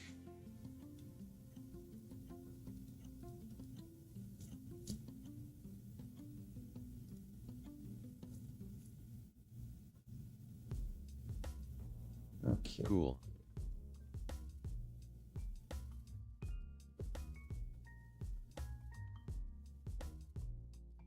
All right, sweet. So if you click on my channel, Dylan, we have the link for Kinto, kintoparty.com. There's a bunch of different domains. Depending on what domain you type in, basically changes like the UI and stuff. But this is the one for YouTube. And we have a Discord link and we have Instagram. So there's at least 2 methods, and I'm going to check out what you were talking about, which I think was simplex, right? Oh, power toys. I need to bookmark it. Save this for further investigation. I have to dent that.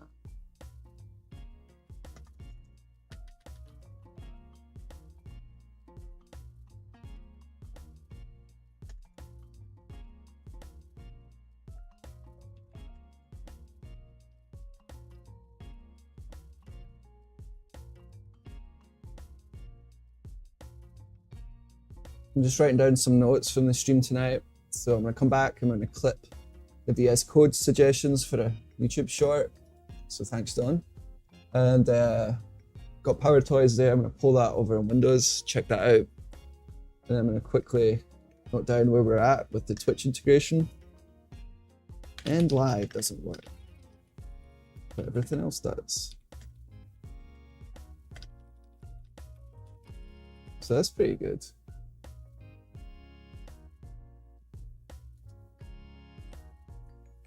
The reason I'm also asking is I want you to try a website I made. It's an HTML file learning. Oh, 100%. Listen, if you're interested, we could do it like right on we could do it right now, or we could do it tomorrow, but I'm definitely down for that.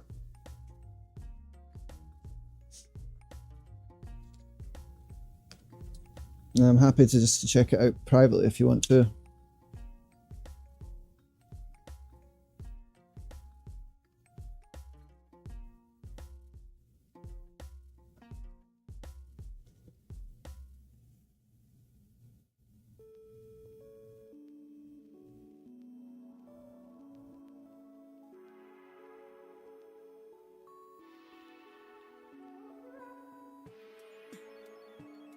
Simplex chat.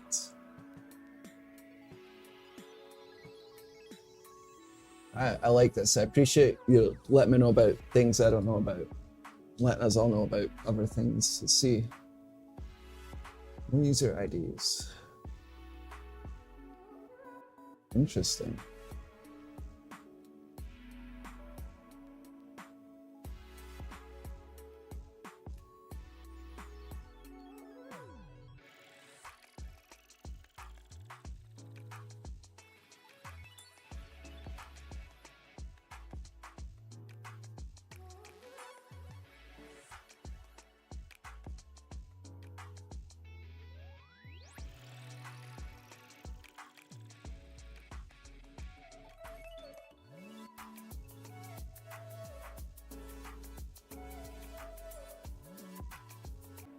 Still have to like provide a invitation link because you can't like type in a username or user ID, I guess.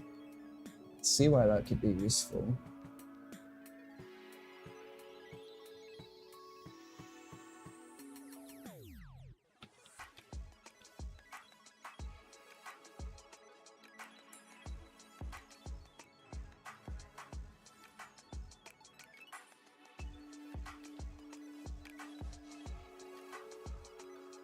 How did you find simplex chat?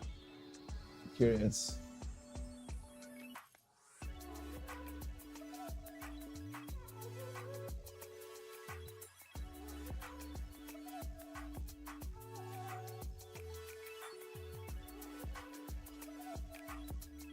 Yeah, me too.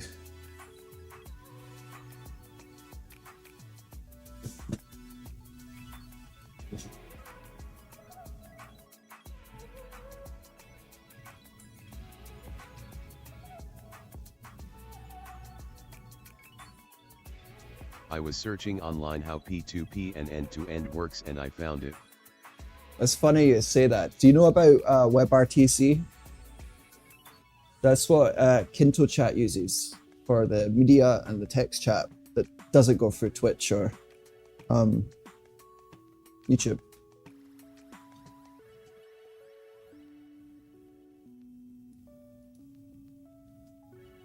Now, I know there is some leakage that can occur with the stun and turn servers, but to have a native peer-to-peer infrastructure built right into the web browser, huge. And the fact it supports like media file transfers. Cool, I did not know about it. I'm relatively new to this. Yeah, 100%. Definitely dig it deeper into that and another stream. But I do have a video on my channel I recommend you check out because you can see it like in action. So when you get a chance, like check out my most recent video on YouTube. And I go through all the WebRTC features that I got working in Kinto. There's quite a few that are pretty sweet. And you've seen them as well with me on like the Quest 3 headset. That wasn't using like a server to transmit the video into the stream. Like beyond, you know, YouTube obviously, or Twitch where you're watching it. But to actually connect the Quest 3 to my streaming setup, that was all peer-to-peer. Thumbs up, light skin tone. Yeah.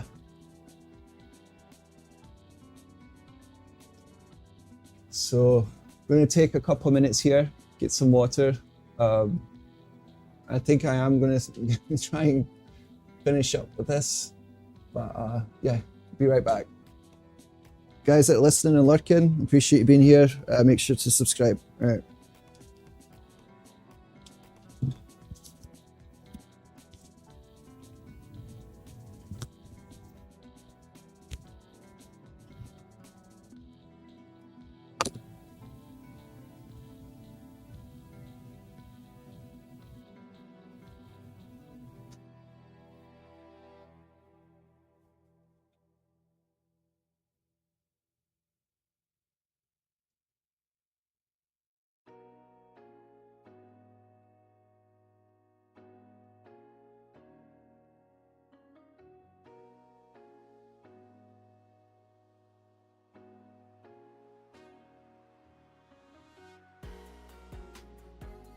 I'm going to contact you on Discord, beaming face with smiling eyes.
I'm MR Brothers.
Pratham K. Chandra says hello.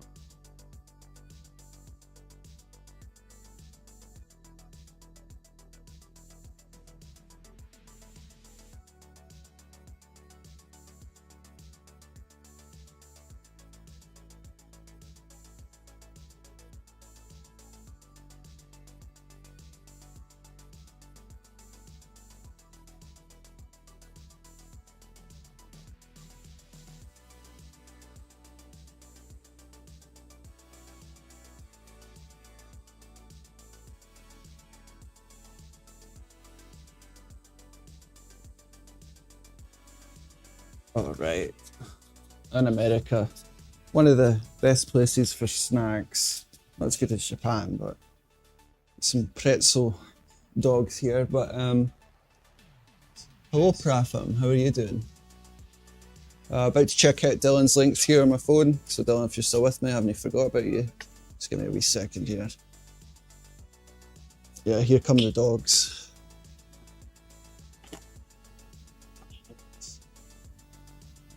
Two dogs now in here. Ugh.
Amar says, are you making a game? Yes. Yep. It's controlled by the YouTube live chat. Taking a quick snack break, but appreciate you hopping on and asking the question. So obviously YouTube's hooked up to it. You get an avatar, there's a bunch of different commands, you can move your avatar around. But the main thing is you can interact with the stream just by chatting. And tonight I was working on just wrapping up the Twitch as well. So be both YouTube and Twitch power on this. But be right back to coding momentarily. Make sure you can like and subscribe if you can. It helps the channel and helps what I'm doing here. Appreciate it.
Okay, I'm sure I'm not the only one that will code, forget to eat, forget to drink water, forget to be human. If anyone wants a quick tour of what we have going on here, please let me know. Any questions about the stack? Everything's on the table. Okay. So we're just going to quickly cover what I was working on. Jump back into it. Dylan, who's been chatting with us on the live chat tonight, giving some helpful, good tips on VS Code, did send me some code to take a look at. I'm going to wrap this up first, and then I have to get that on my computer to actually open it up. Okay. Let's bring this over here.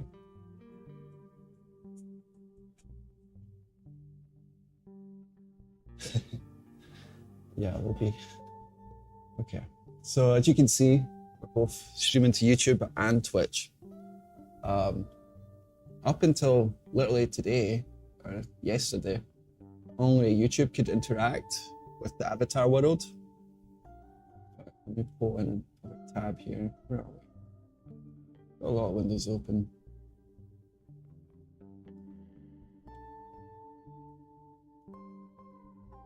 Here we are.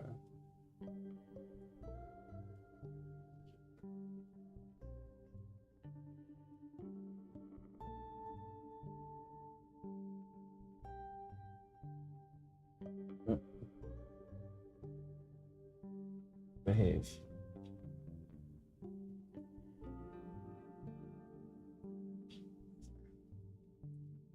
So this is my local environment. We have Twitch on the right, and we have Kids Open on the left. And what we're going to do is wrap up this functionality. See if it's still connected. Yep. So on Twitch, I can now message. I can also control my avatar, like make it walk around. So if I type like move left 12, makes it walk to another bit of the screen. If I type wardrobe, updates the clothing. Did get some great suggestions from a chatter on Twitch actually. For some additional commands to implement. I don't think I'm going to get into too many details there. However, it was exciting enough to get me determined to wrap this up. But they want the ability to like type jump in a direction so you could jump over obstacles or jump onto it. Obviously, like text-based input for an avatar chat like kind of feels annoying. I understand that. But that's where it shines with the, the messaging ability, the TTS, the text to speech. And one of the suggestions they had was like maybe using AI for inference. So if the user types, I don't know, walk to the left, Kinto knows to make their avatar move to the left. So I'm gonna do that. I like that. But what we need to do is finish up committing all this code to the release branch. And ensuring when we click terminate connection, it's actually disconnecting from the chat on Twitch. Removes all these avatars. Yeah.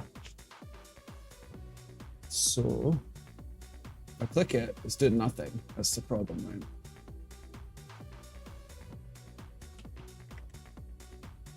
So, hush, get to work. Me stumbling around for a minute. So what I'm gonna do is literally just dump a bunch of logs in here. Let's see what we're doing. Let's make sure this is.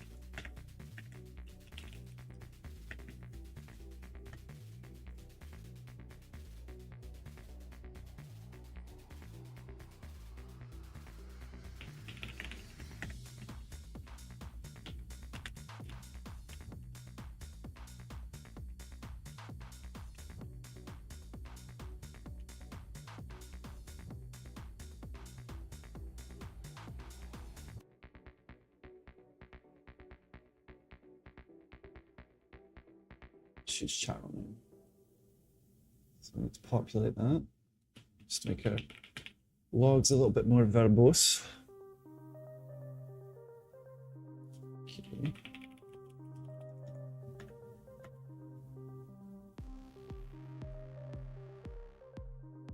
So let's, no, let's go back.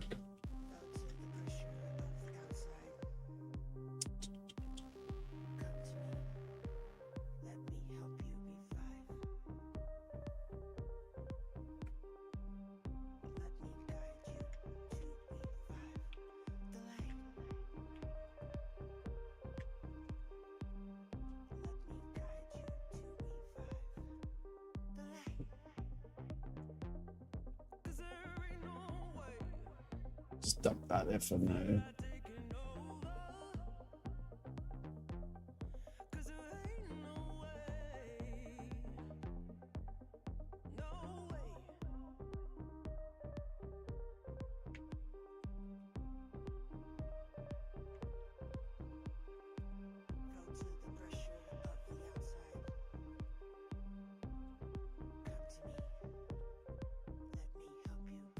We're not going to bother booting up Debugger. I'm just going to walk away through this one.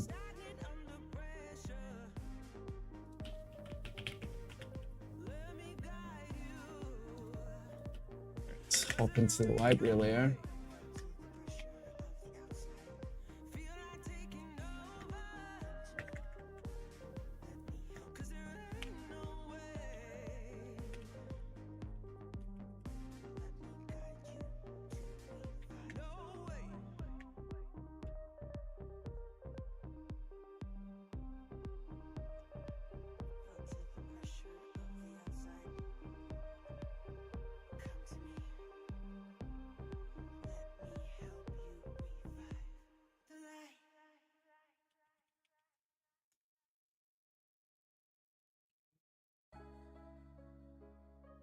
Server.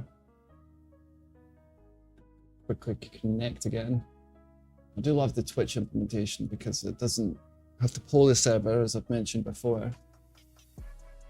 It's basically using the equivalent of a WebSocket, if that's not what it's using, which is beautiful. Start connection, done. Look how instantaneous this is compared to YouTube, because if you guys have been typing in the YouTube chat, you've probably noticed a delay of 8 or so seconds. Twitch is bloody damn near instantaneous. As I mentioned earlier, we will get the YouTube polling duration down. However, when YouTube throws like a 401 or whatever error they're throwing, I don't know if it's because too many requests or what, but it blows up my logic. Results in YouTube temporarily banning my server IP from connecting to their servers. So that's why we have a longer poll duration. Let's see what these logs are saying. Okay.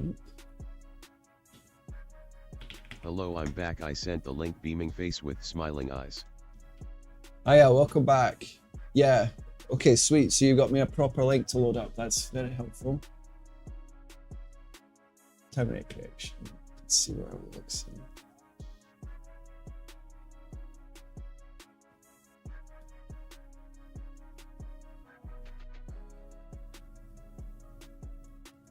Maybe second here and we'll take a look. All right, so it should be killing all the avatars, but didn't. Or at least we know all the necessary events and callbacks have been fired. It's just not doing what it's supposed to do. That's good.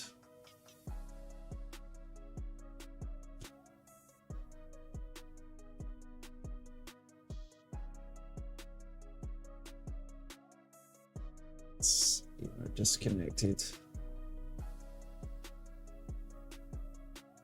Oh wait, hold on. Did it say nothing to destroy on Twitch? Is that what it said?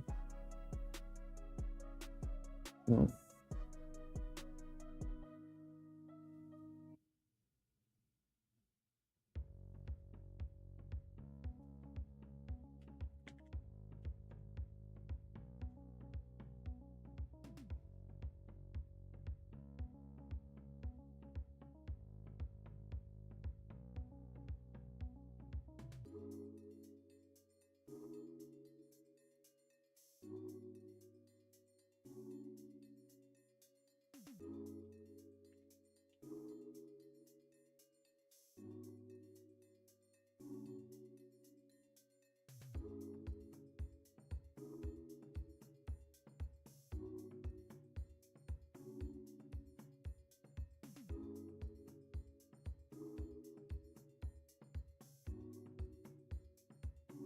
I'm catching errors and not printing them out.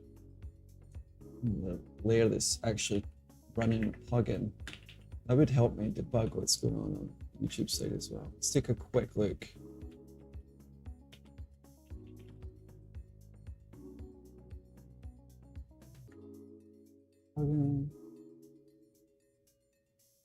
Should be dumping this out.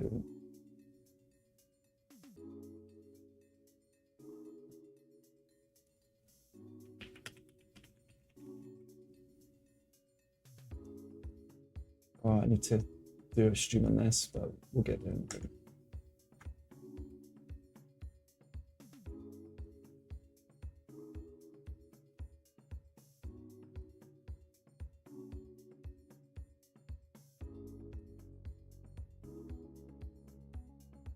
Doesn't explain it.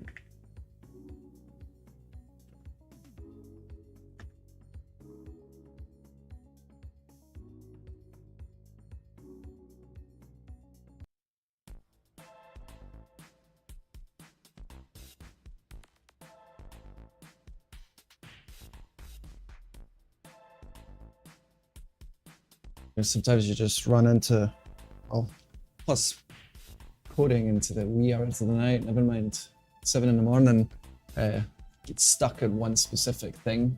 It ends up being something incredibly simple. What is the problem at the moment?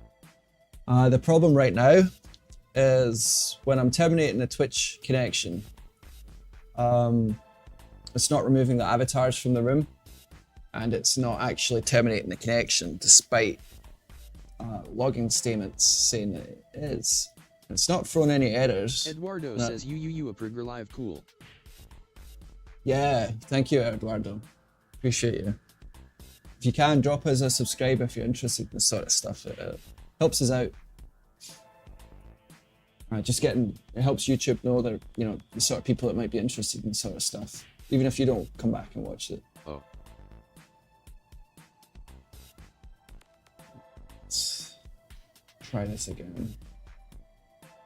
So yeah, when I'm in the Twitch control panel here in Kinto and I click terminate connection, look up a bunch of times. See down here my logs, terminating live for code lock, destroying connection, Twitch state change. But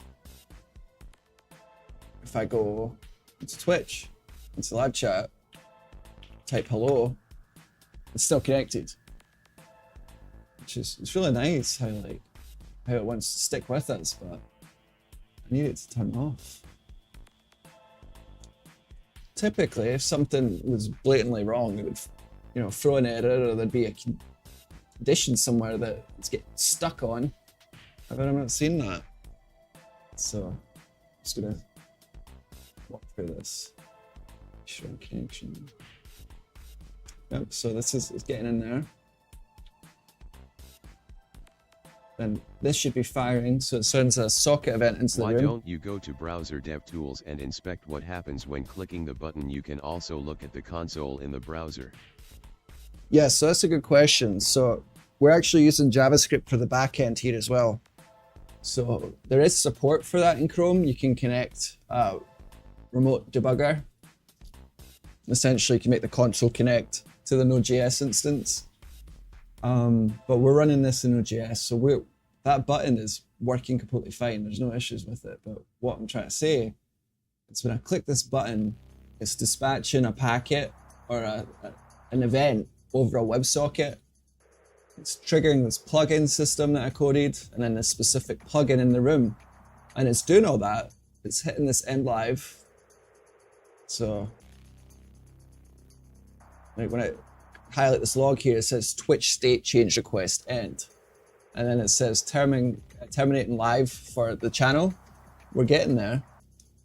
And there's no errors being thrown, so that's why I've not mucked about with the remote debugger. It's one of those things that is useful, but I think it's just lacking sleep. What we could do, well, we should be Deo's the dispatched. button clear the locale memory too.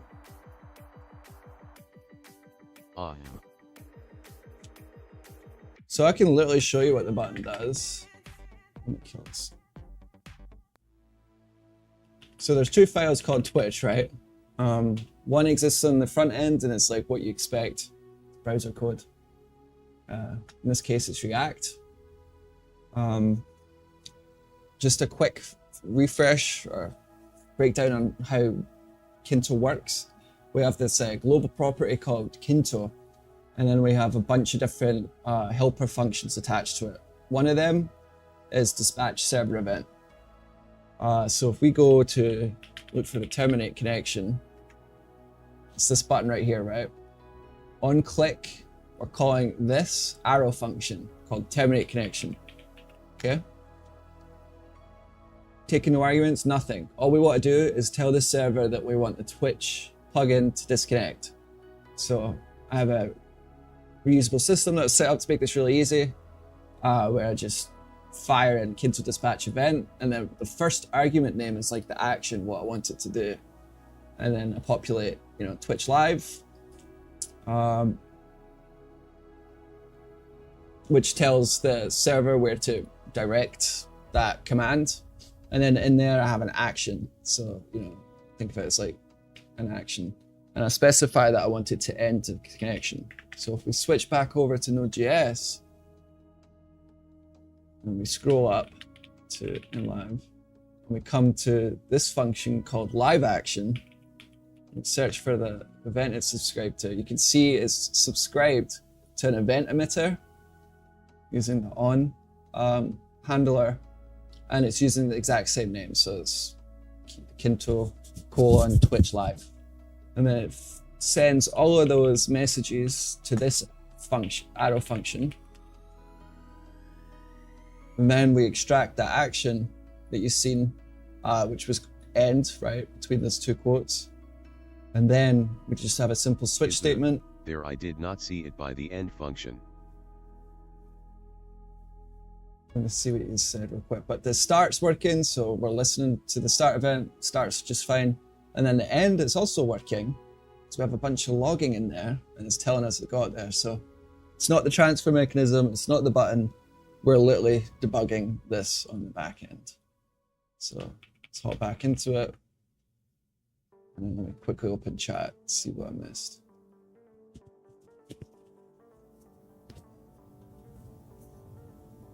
So that's a good question. Just so you know, in JavaScript, semicolons are literally optional. To much of the frustration for like a lot of Java programmers and stuff. I do like semicolons myself, but there's specific cases where it doesn't make sense. I'm very tired, but I'll keep that in mind so the next time I see something where you might think it needs to be there, but it isn't there, and I'll explain why. But now we're in this function and explain the button. Cool. Did not know that. Yeah, no worries. JavaScript started off as it's like, it still doesn't get taken as seriously as it should, but there was a time where people literally thought it was just like a macro, not even a language. And it kind of got treated as such for a long time until like the mid-2000s. And then they, I think it was WebKit with Apple and Safari that actually started the whole Chrome revolution. And then we got a flood of new APIs. We got WebSockets, eventually we got WebRTC. We got assembly in browser, being able to run native like code. It's nuts how far this went. But the language itself, some people would probably consider it quite primitive. You know, they like using TypeScript, or they use other languages and compile it down to JavaScript, transpile it down to JavaScript. Or, as I even mentioned, you could write stuff in bloody Python and run it in an EM scripting or something. So,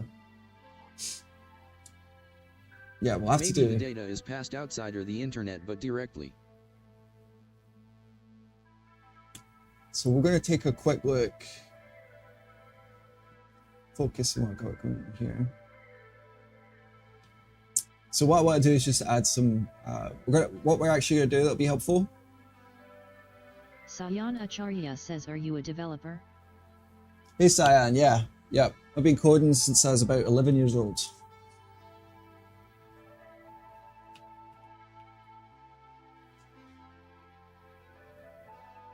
Okay. So all we're going to do real quick is we're going to confirm. So one of the things in this function, which has been ran, I showed you the logs, right? It says it's terminating the connection live for code log. So it's literally running this. It's working just fine there. But when we get to about here, none of this is happening and it's basically not throwing an error. So what I'm going to do is I'm literally just going to make the browser alert when the status changes on the front end. Because this function right here, this room send all, that's me sending anyone. Awesome. I started 14, now 16. That's brilliant.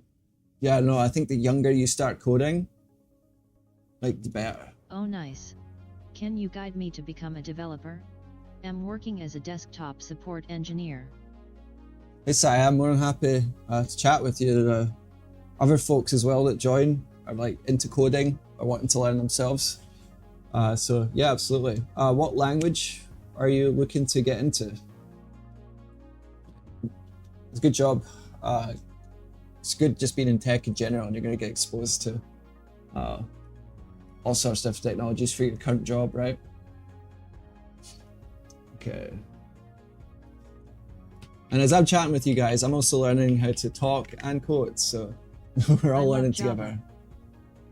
Okay, cool. I feel like you're going to say that. That's actually what they use at my job for the backend. They use a software called Hybris for e-commerce. And backend's all done in Java over there. So let me ask you this. One of the things that help... Console.log true test everything face green smiling face purple crying. Yeah, you're bang on right there. You're bang on right there. Just to answer the Java question. So what helps is having a project you want to code. What do you want to build with Java? Then we can talk about how you do it.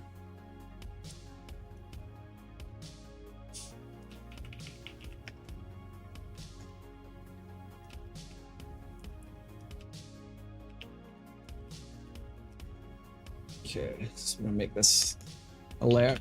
I'm just gonna JSON stringify everything.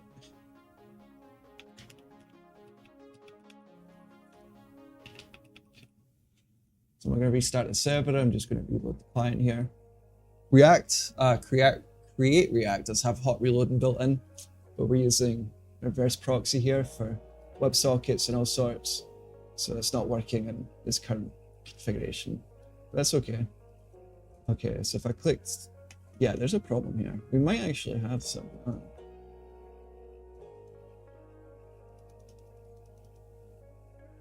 Probably can't see this, but I want to make a website for my school, but schoolwork is just too much. And my school is in the market for a new website. That's awesome. What sort of features would you want to put to it? Like, what sort of pages would you like to build for it?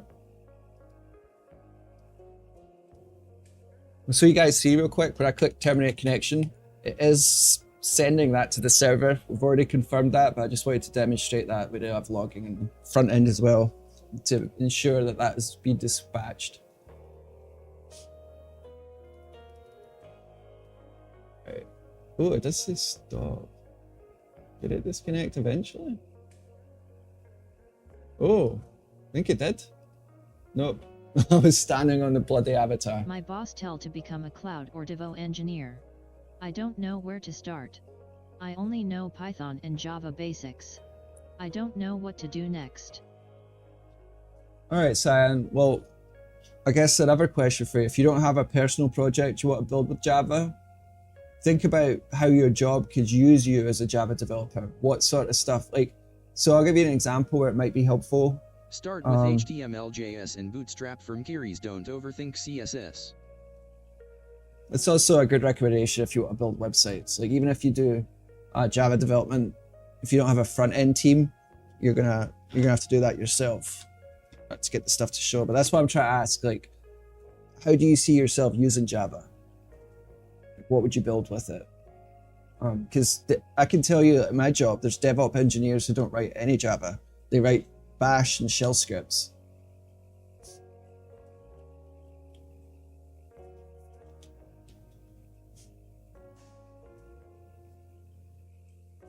But when you get into like build pipelines and stuff, it definitely gets more, like it's definitely useful there, but you could also leverage Python there if you wanted to. But that's why like having a specific thing you want to do with it. I know Bash for Office works. Right on. Well, you've already got a leg up on getting into DevOps. Cod Newbie says, is this some personal project? Yes, sir. Yep, Cod Newbie. We're doing some debugging and talking about other people's projects as well, but there's a lot to unpack here. But like the surface level, it's an avatar chat powered by YouTube live chat and now Twitch as well. Everyone gets unique voice. They can control their avatar. I assure you, there's a lot more to it, but I'm trying to figure out a good way to concisely say like what it is now.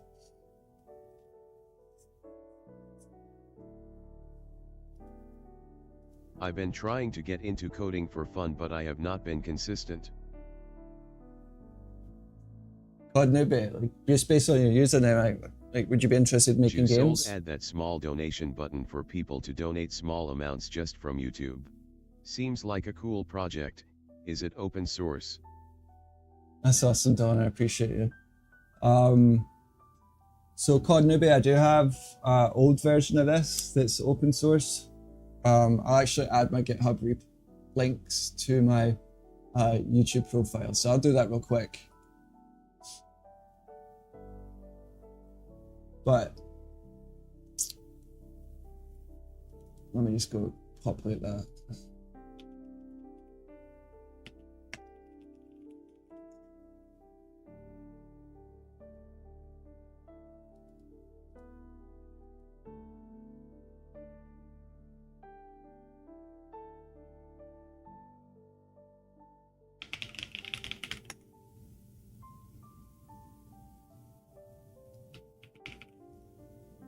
You guys will get to see. I'm trying to pick up Rust for fun.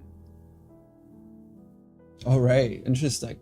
I haven't played with Rust yet, actually. I'm quite open to new languages, but between Rust and Go, haven't given them any much of a go yet. But one of the things I was stream just motivated me to get going. Cod Newbie, that's brilliant. Appreciate you saying that. Make sure you subscribe and like so you can see it again, and like other folks might get that in the future too. GitHub. So if you guys want to see some ActionScript free from Flash Player days, go look at my GitHub. It's on my my links in my YouTube profile. And some clean code, like ActionScript, kind of, in my opinion, helped influence JavaScript become what it is today. Not ActionScript 2, ActionScript 3. Very similar to TypeScript. All right. My boss told me to create a script to manage the user, where we can add multiple users in once. Now they use that for office work. Can you guide me any project to get a cloud or Devo jobs?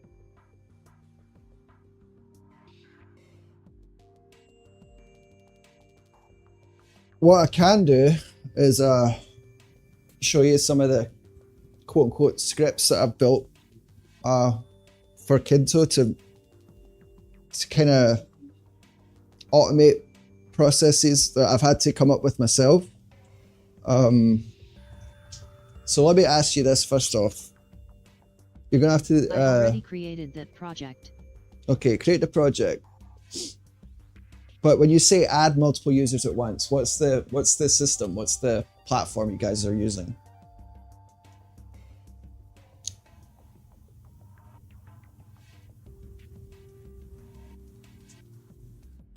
You don't have to tell us about the company, but just tell us maybe the software that you're expected to work with.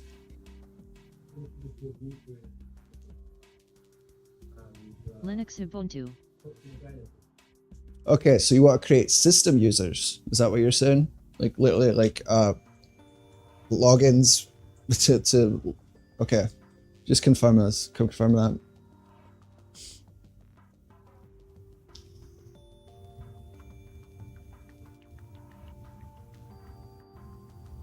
Because if that's the case, you're definitely going to want to go down the shell scripting route for that. Yeah. Okay. Painter Crow says for software engineer intern, what technology should I learn? Well, I think it's smart to focus on web. Everybody wants a web presence, and you can build a lot of extremely powerful things with web apps. There is the mean stack. Would be a good one.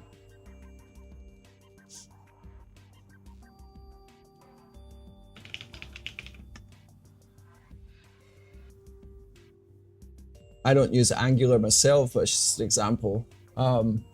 So just so you know how the system's composed here, I use Node.js for the backend, for the WebSockets. I use React for the interfaces. It's much easier to put together an interface in HTML than it is in like Canvas or WebGL. So like if you see up here, there's a little chat UI. You can share camera, desktop.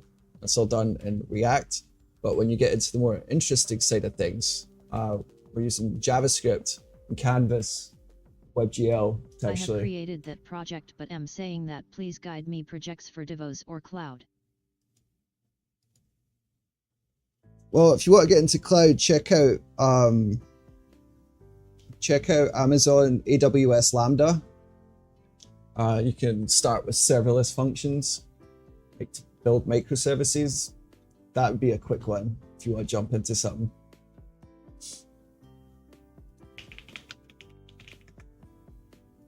Run code without provisioning, so you don't have to worry about setting up servers. You can build scripts to do specific things. I'll give you an example. When you update an avatar in Kinto, like say I select a new hair or like different clothing, I have to generate new images and save them to S3, Amazon's cloud storage for files. And but I have to actually layer images on top of each other to create a sprite sheet. So that's a good example of a microservice that you could throw up as a serverless function. So look into serverless functions. Azure has a similar one. What's the name? Azure Serverless Computing. Look into that. It sounds like you want to go more into the backend thing. So you want to look for Azure Serverless or Amazon Serverless. Google also has one.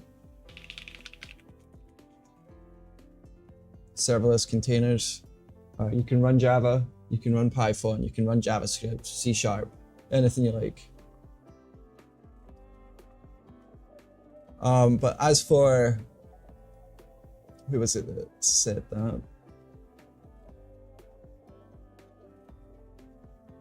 So Painter Crow, just to... Okay, thank you so much. Yeah, no problem, Cyan. I'll be happy to walk through some serverless examples on another stream as well. But Painter Crow, look into Node.js, look into JavaScript, look into React or Vue. That'd be my recommendations. Unless you want to go into like desktop app development or something. But you could build, even with React, I could demonstrate this in another stream. You can use Electron in JavaScript to make desktop apps and get exposure to like system APIs and stuff. So JavaScript is kind of the glue of the world, I think, similar to how Python is. But JavaScript's great because you can build a front end and a back end. How can one use Firebase for a fairly large project but host the files somewhere else so that Firebase don't charge you for the traffic? Can I use Google Drive or is there any other platform you use? Okay, so in that instance, I'd use something like Amazon's S3 bucket storage. Let's see what Google has. Google S3 equivalent.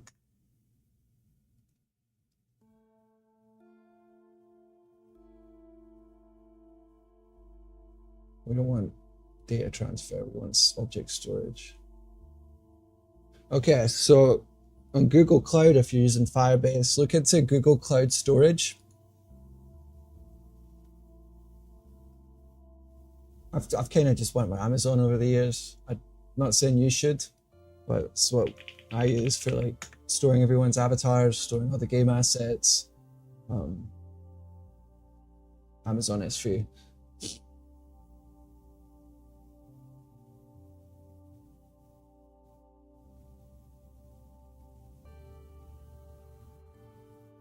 And if you like, I could do another stream where I actually log into my Amazon AWS portal and click through some of the configurations I have up there for database, for storage, for serverless, and for provision and even virtual machines and stuff. Because I use a lot of virtual machines myself.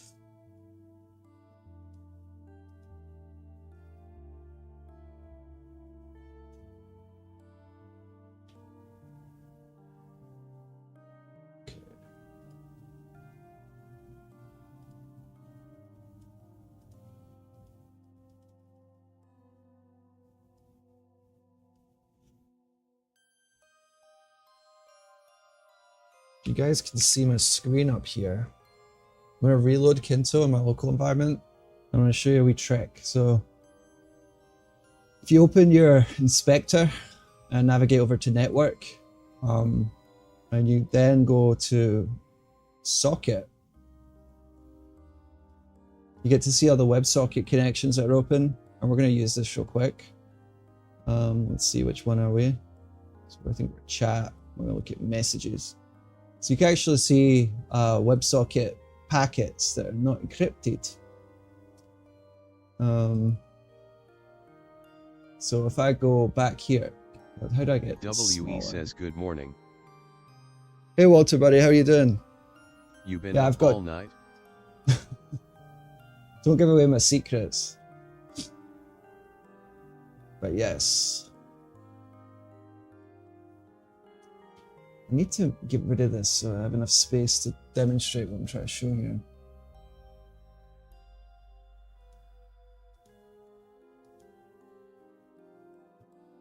Just have to shrink it. Hopefully you guys can still see it.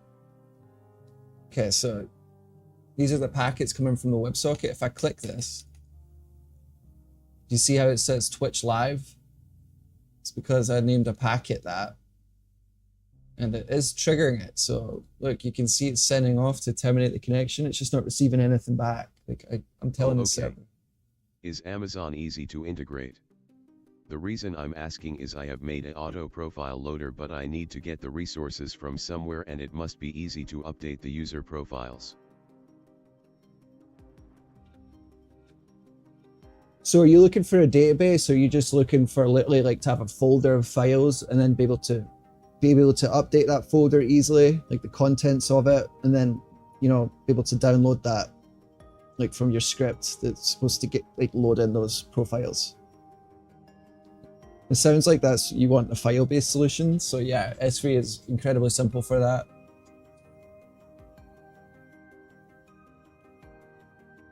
Like you basically get a static URL back that you could just put in your code. And then even if you update that file and you attempt to load it in the future, it'll just hit that URL again, download the file, sorted.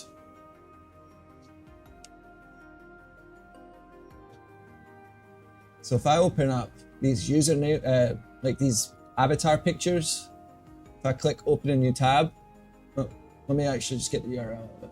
So if I click copy image address, you can see it says kinto-uploads.s3, and then it just has my username after like the folders it's in. So even if it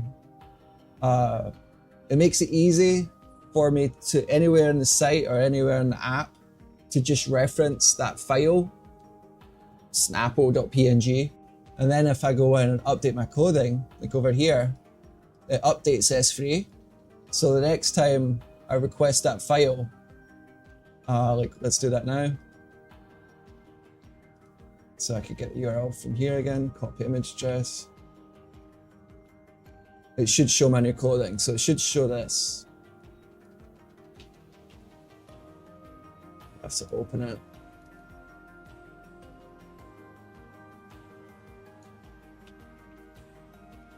So it's just an example.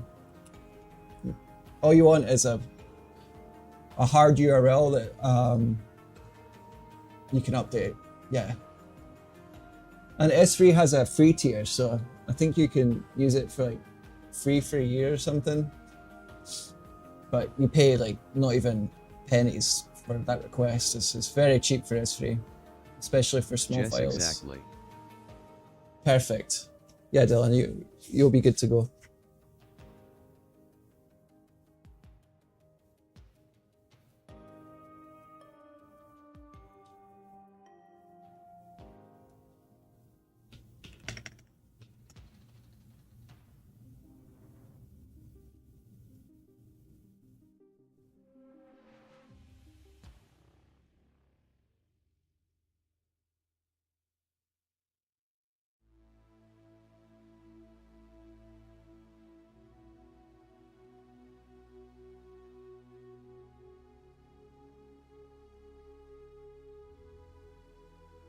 Do a quick reboot. What are Lucy and Church up to?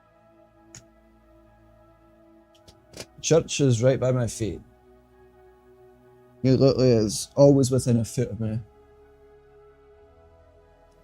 Walter, I don't know if you know this, but I got the Twitch system working. Only thing I can't do is terminate the connection, but check this out. Go into chat, open up Twitch, I type in the channel name. Hey, Look, it says it started, it's connected. Watch this. Watch how instant it is on Twitch.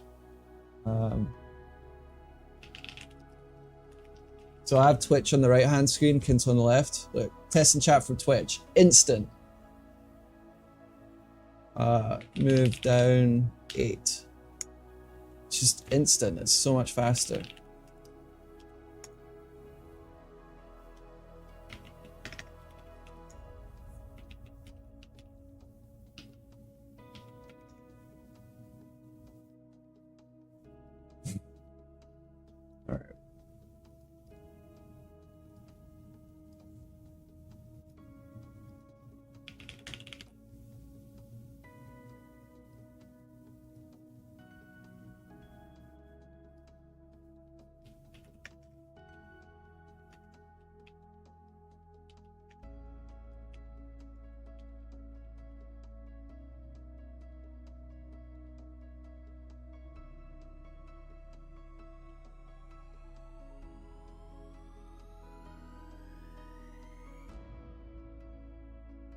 Maybe it's the arrows.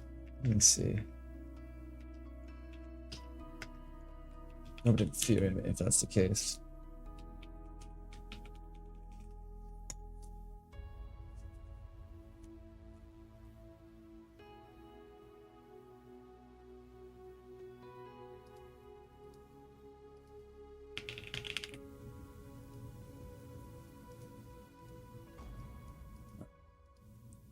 Wasn't that easy?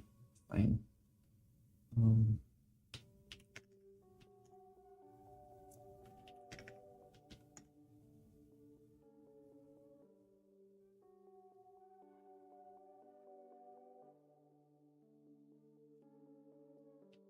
For testing, put this down.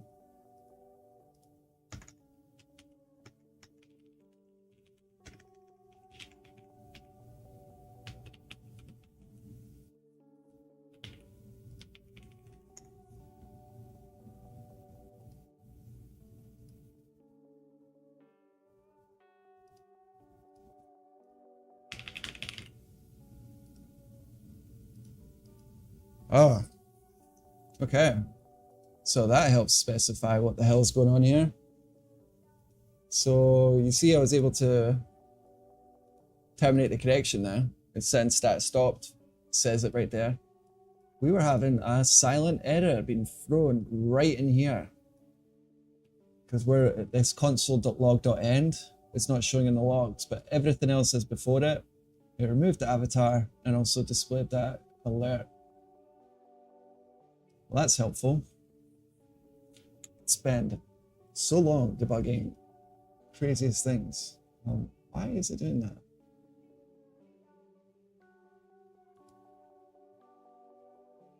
Broken tools to destroy.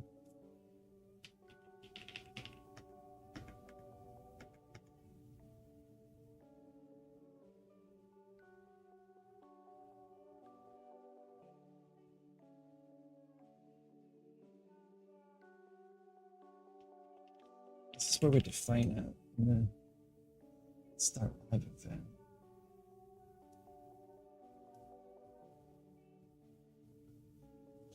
Okay, did you do that?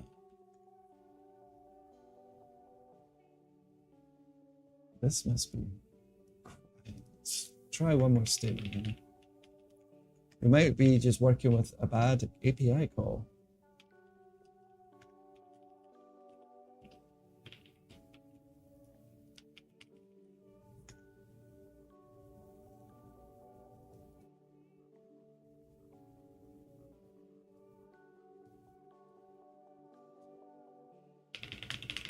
It doesn't matter how much experience you have coding. It's always going to be problem solving.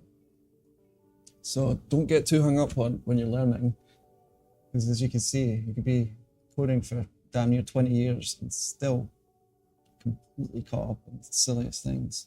Should destroy, yeah, literally, because this is not defined somewhere.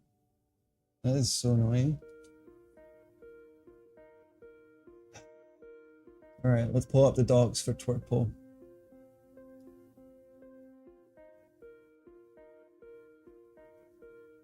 We're using the chat client. I'm looking for, I was calling disconnect when we should be calling quit. See, even Google AI, so when you Google something, instead of giving you links to people actually talking about stuff, it'll give you an AI response. It gave me a bad response. It says, oh yeah, the method's called .destroy. It's an example of the AI's how they hallucinate. So, well, AI can be immensely helpful for coding. Don't rely on it for documentation. It's an example of why it can generate code that might look right, or suggestions that might look right, but it's hallucinating half of the method names. So I'll probably just fix this.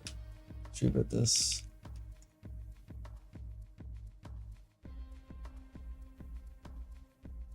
And I'm not anti-AI at all. Like, I have AI built into Kinto. And it's helped me debug. It's helped me build out tests, all sorts of different things. But I am not by any means a vibe coder. Because it's not there yet. All right, so we're gonna go back here. Start connection. Generate an avatar. And then we're gonna have another avatar appear in the map. And if all this works, it should remove it. The server should be disconnected, so if I send additional messages, nothing shows. All right, let's click terminate connection. All right, avatar's gone. Now if I send a message, hopefully nothing happens. That's it, it works. Success can be frustrating. That's so ridiculous. And the IntelliSense didn't pick it up either, see?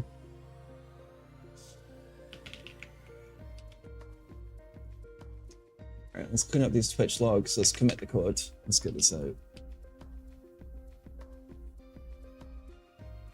Oh no! Did we lose a YouTube channel?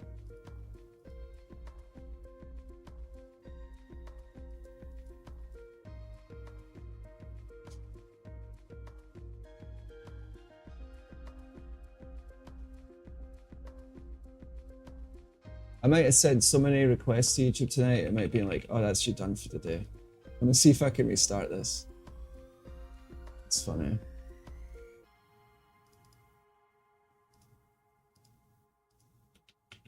There's a limit at 10,000 requests a day. I have a server limit to make it 3,000 before it terminates it, so that way I have some room. Okay, yeah, that's the problem. I'm gonna restart the server real quick. So I use Docker containerization. specifically for release. All we're going to do is restart the instance.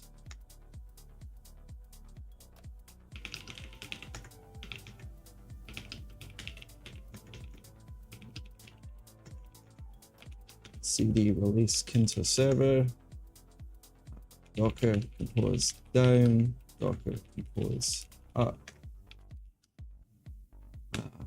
-D for detached. Fire that. New Firebase Studio AI. Let me have a quick look what this is recreating.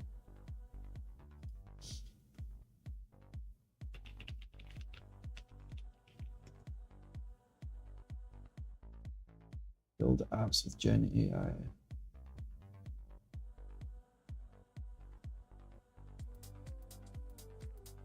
Interesting. No, we're gonna have to check this out. Once we're more finalized on the whole avatar chat thing and I'm happy with it, definitely spend a stream digging into the state of AI. Some of these build tools, that'd actually be quite fun because I want to do that myself anyway on the couch. Why not do it with you guys? Right. Server is up.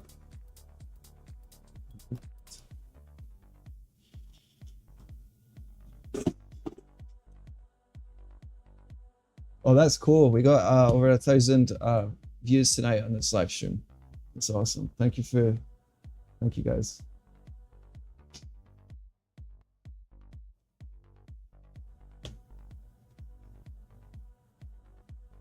There's been so many streams where I've done it, and it's like there's like we're even like lucky to get 10.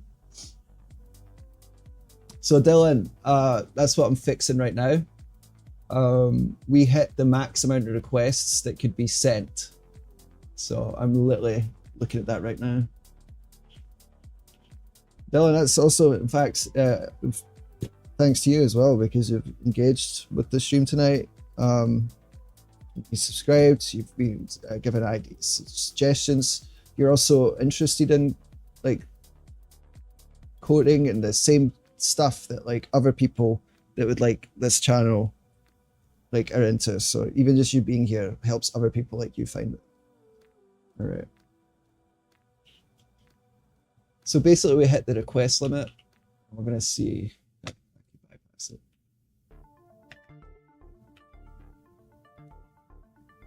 Haha, look at that craziness. It pulled in all the former messages. Look how many messages got sent tonight. But give this a minute to clear out and it's back up. There we go. Oh, disconnected again. Yeah, I think YouTube has had enough of me sending requests tonight.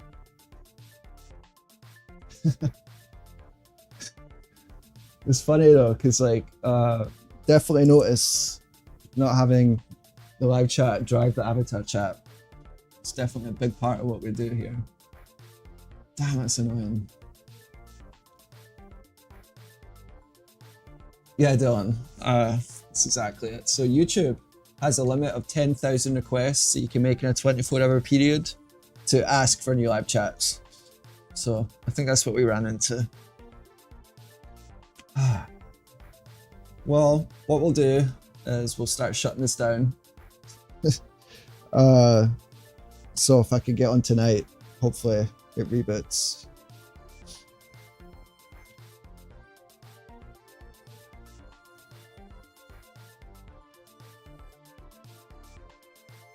I dropped Discord links and stuff in my YouTube profile. Make sure you guys join there. We'll be working on making Twitch part of the live stream as well. That'll probably be the next. Not Twitch, Discord. Control the avatars, so that'll probably be the next coding thing we do. So when we're done, we'll have YouTube, Twitch, and Discord chats all combined into one stream. All right, appreciate you folks. Appreciate the likes, appreciate the subscribers tonight. We did really well, and I'm gonna prepare to shut this down. So I don't want anyone coming in and asking like, "Oh, what are you coding?" and it doesn't read out their messages. It's so anticlimactic.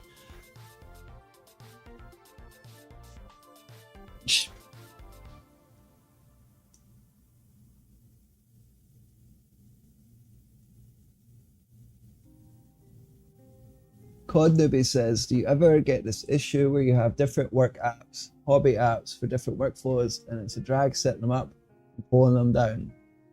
Yes. Oh man, the amount of like configuration you have to do in order to do anything. Yeah. And yeah, Dylan, appreciate you tonight. I'll take a look at your code and keep an eye out for the next stream. All right, folks. Thanks again.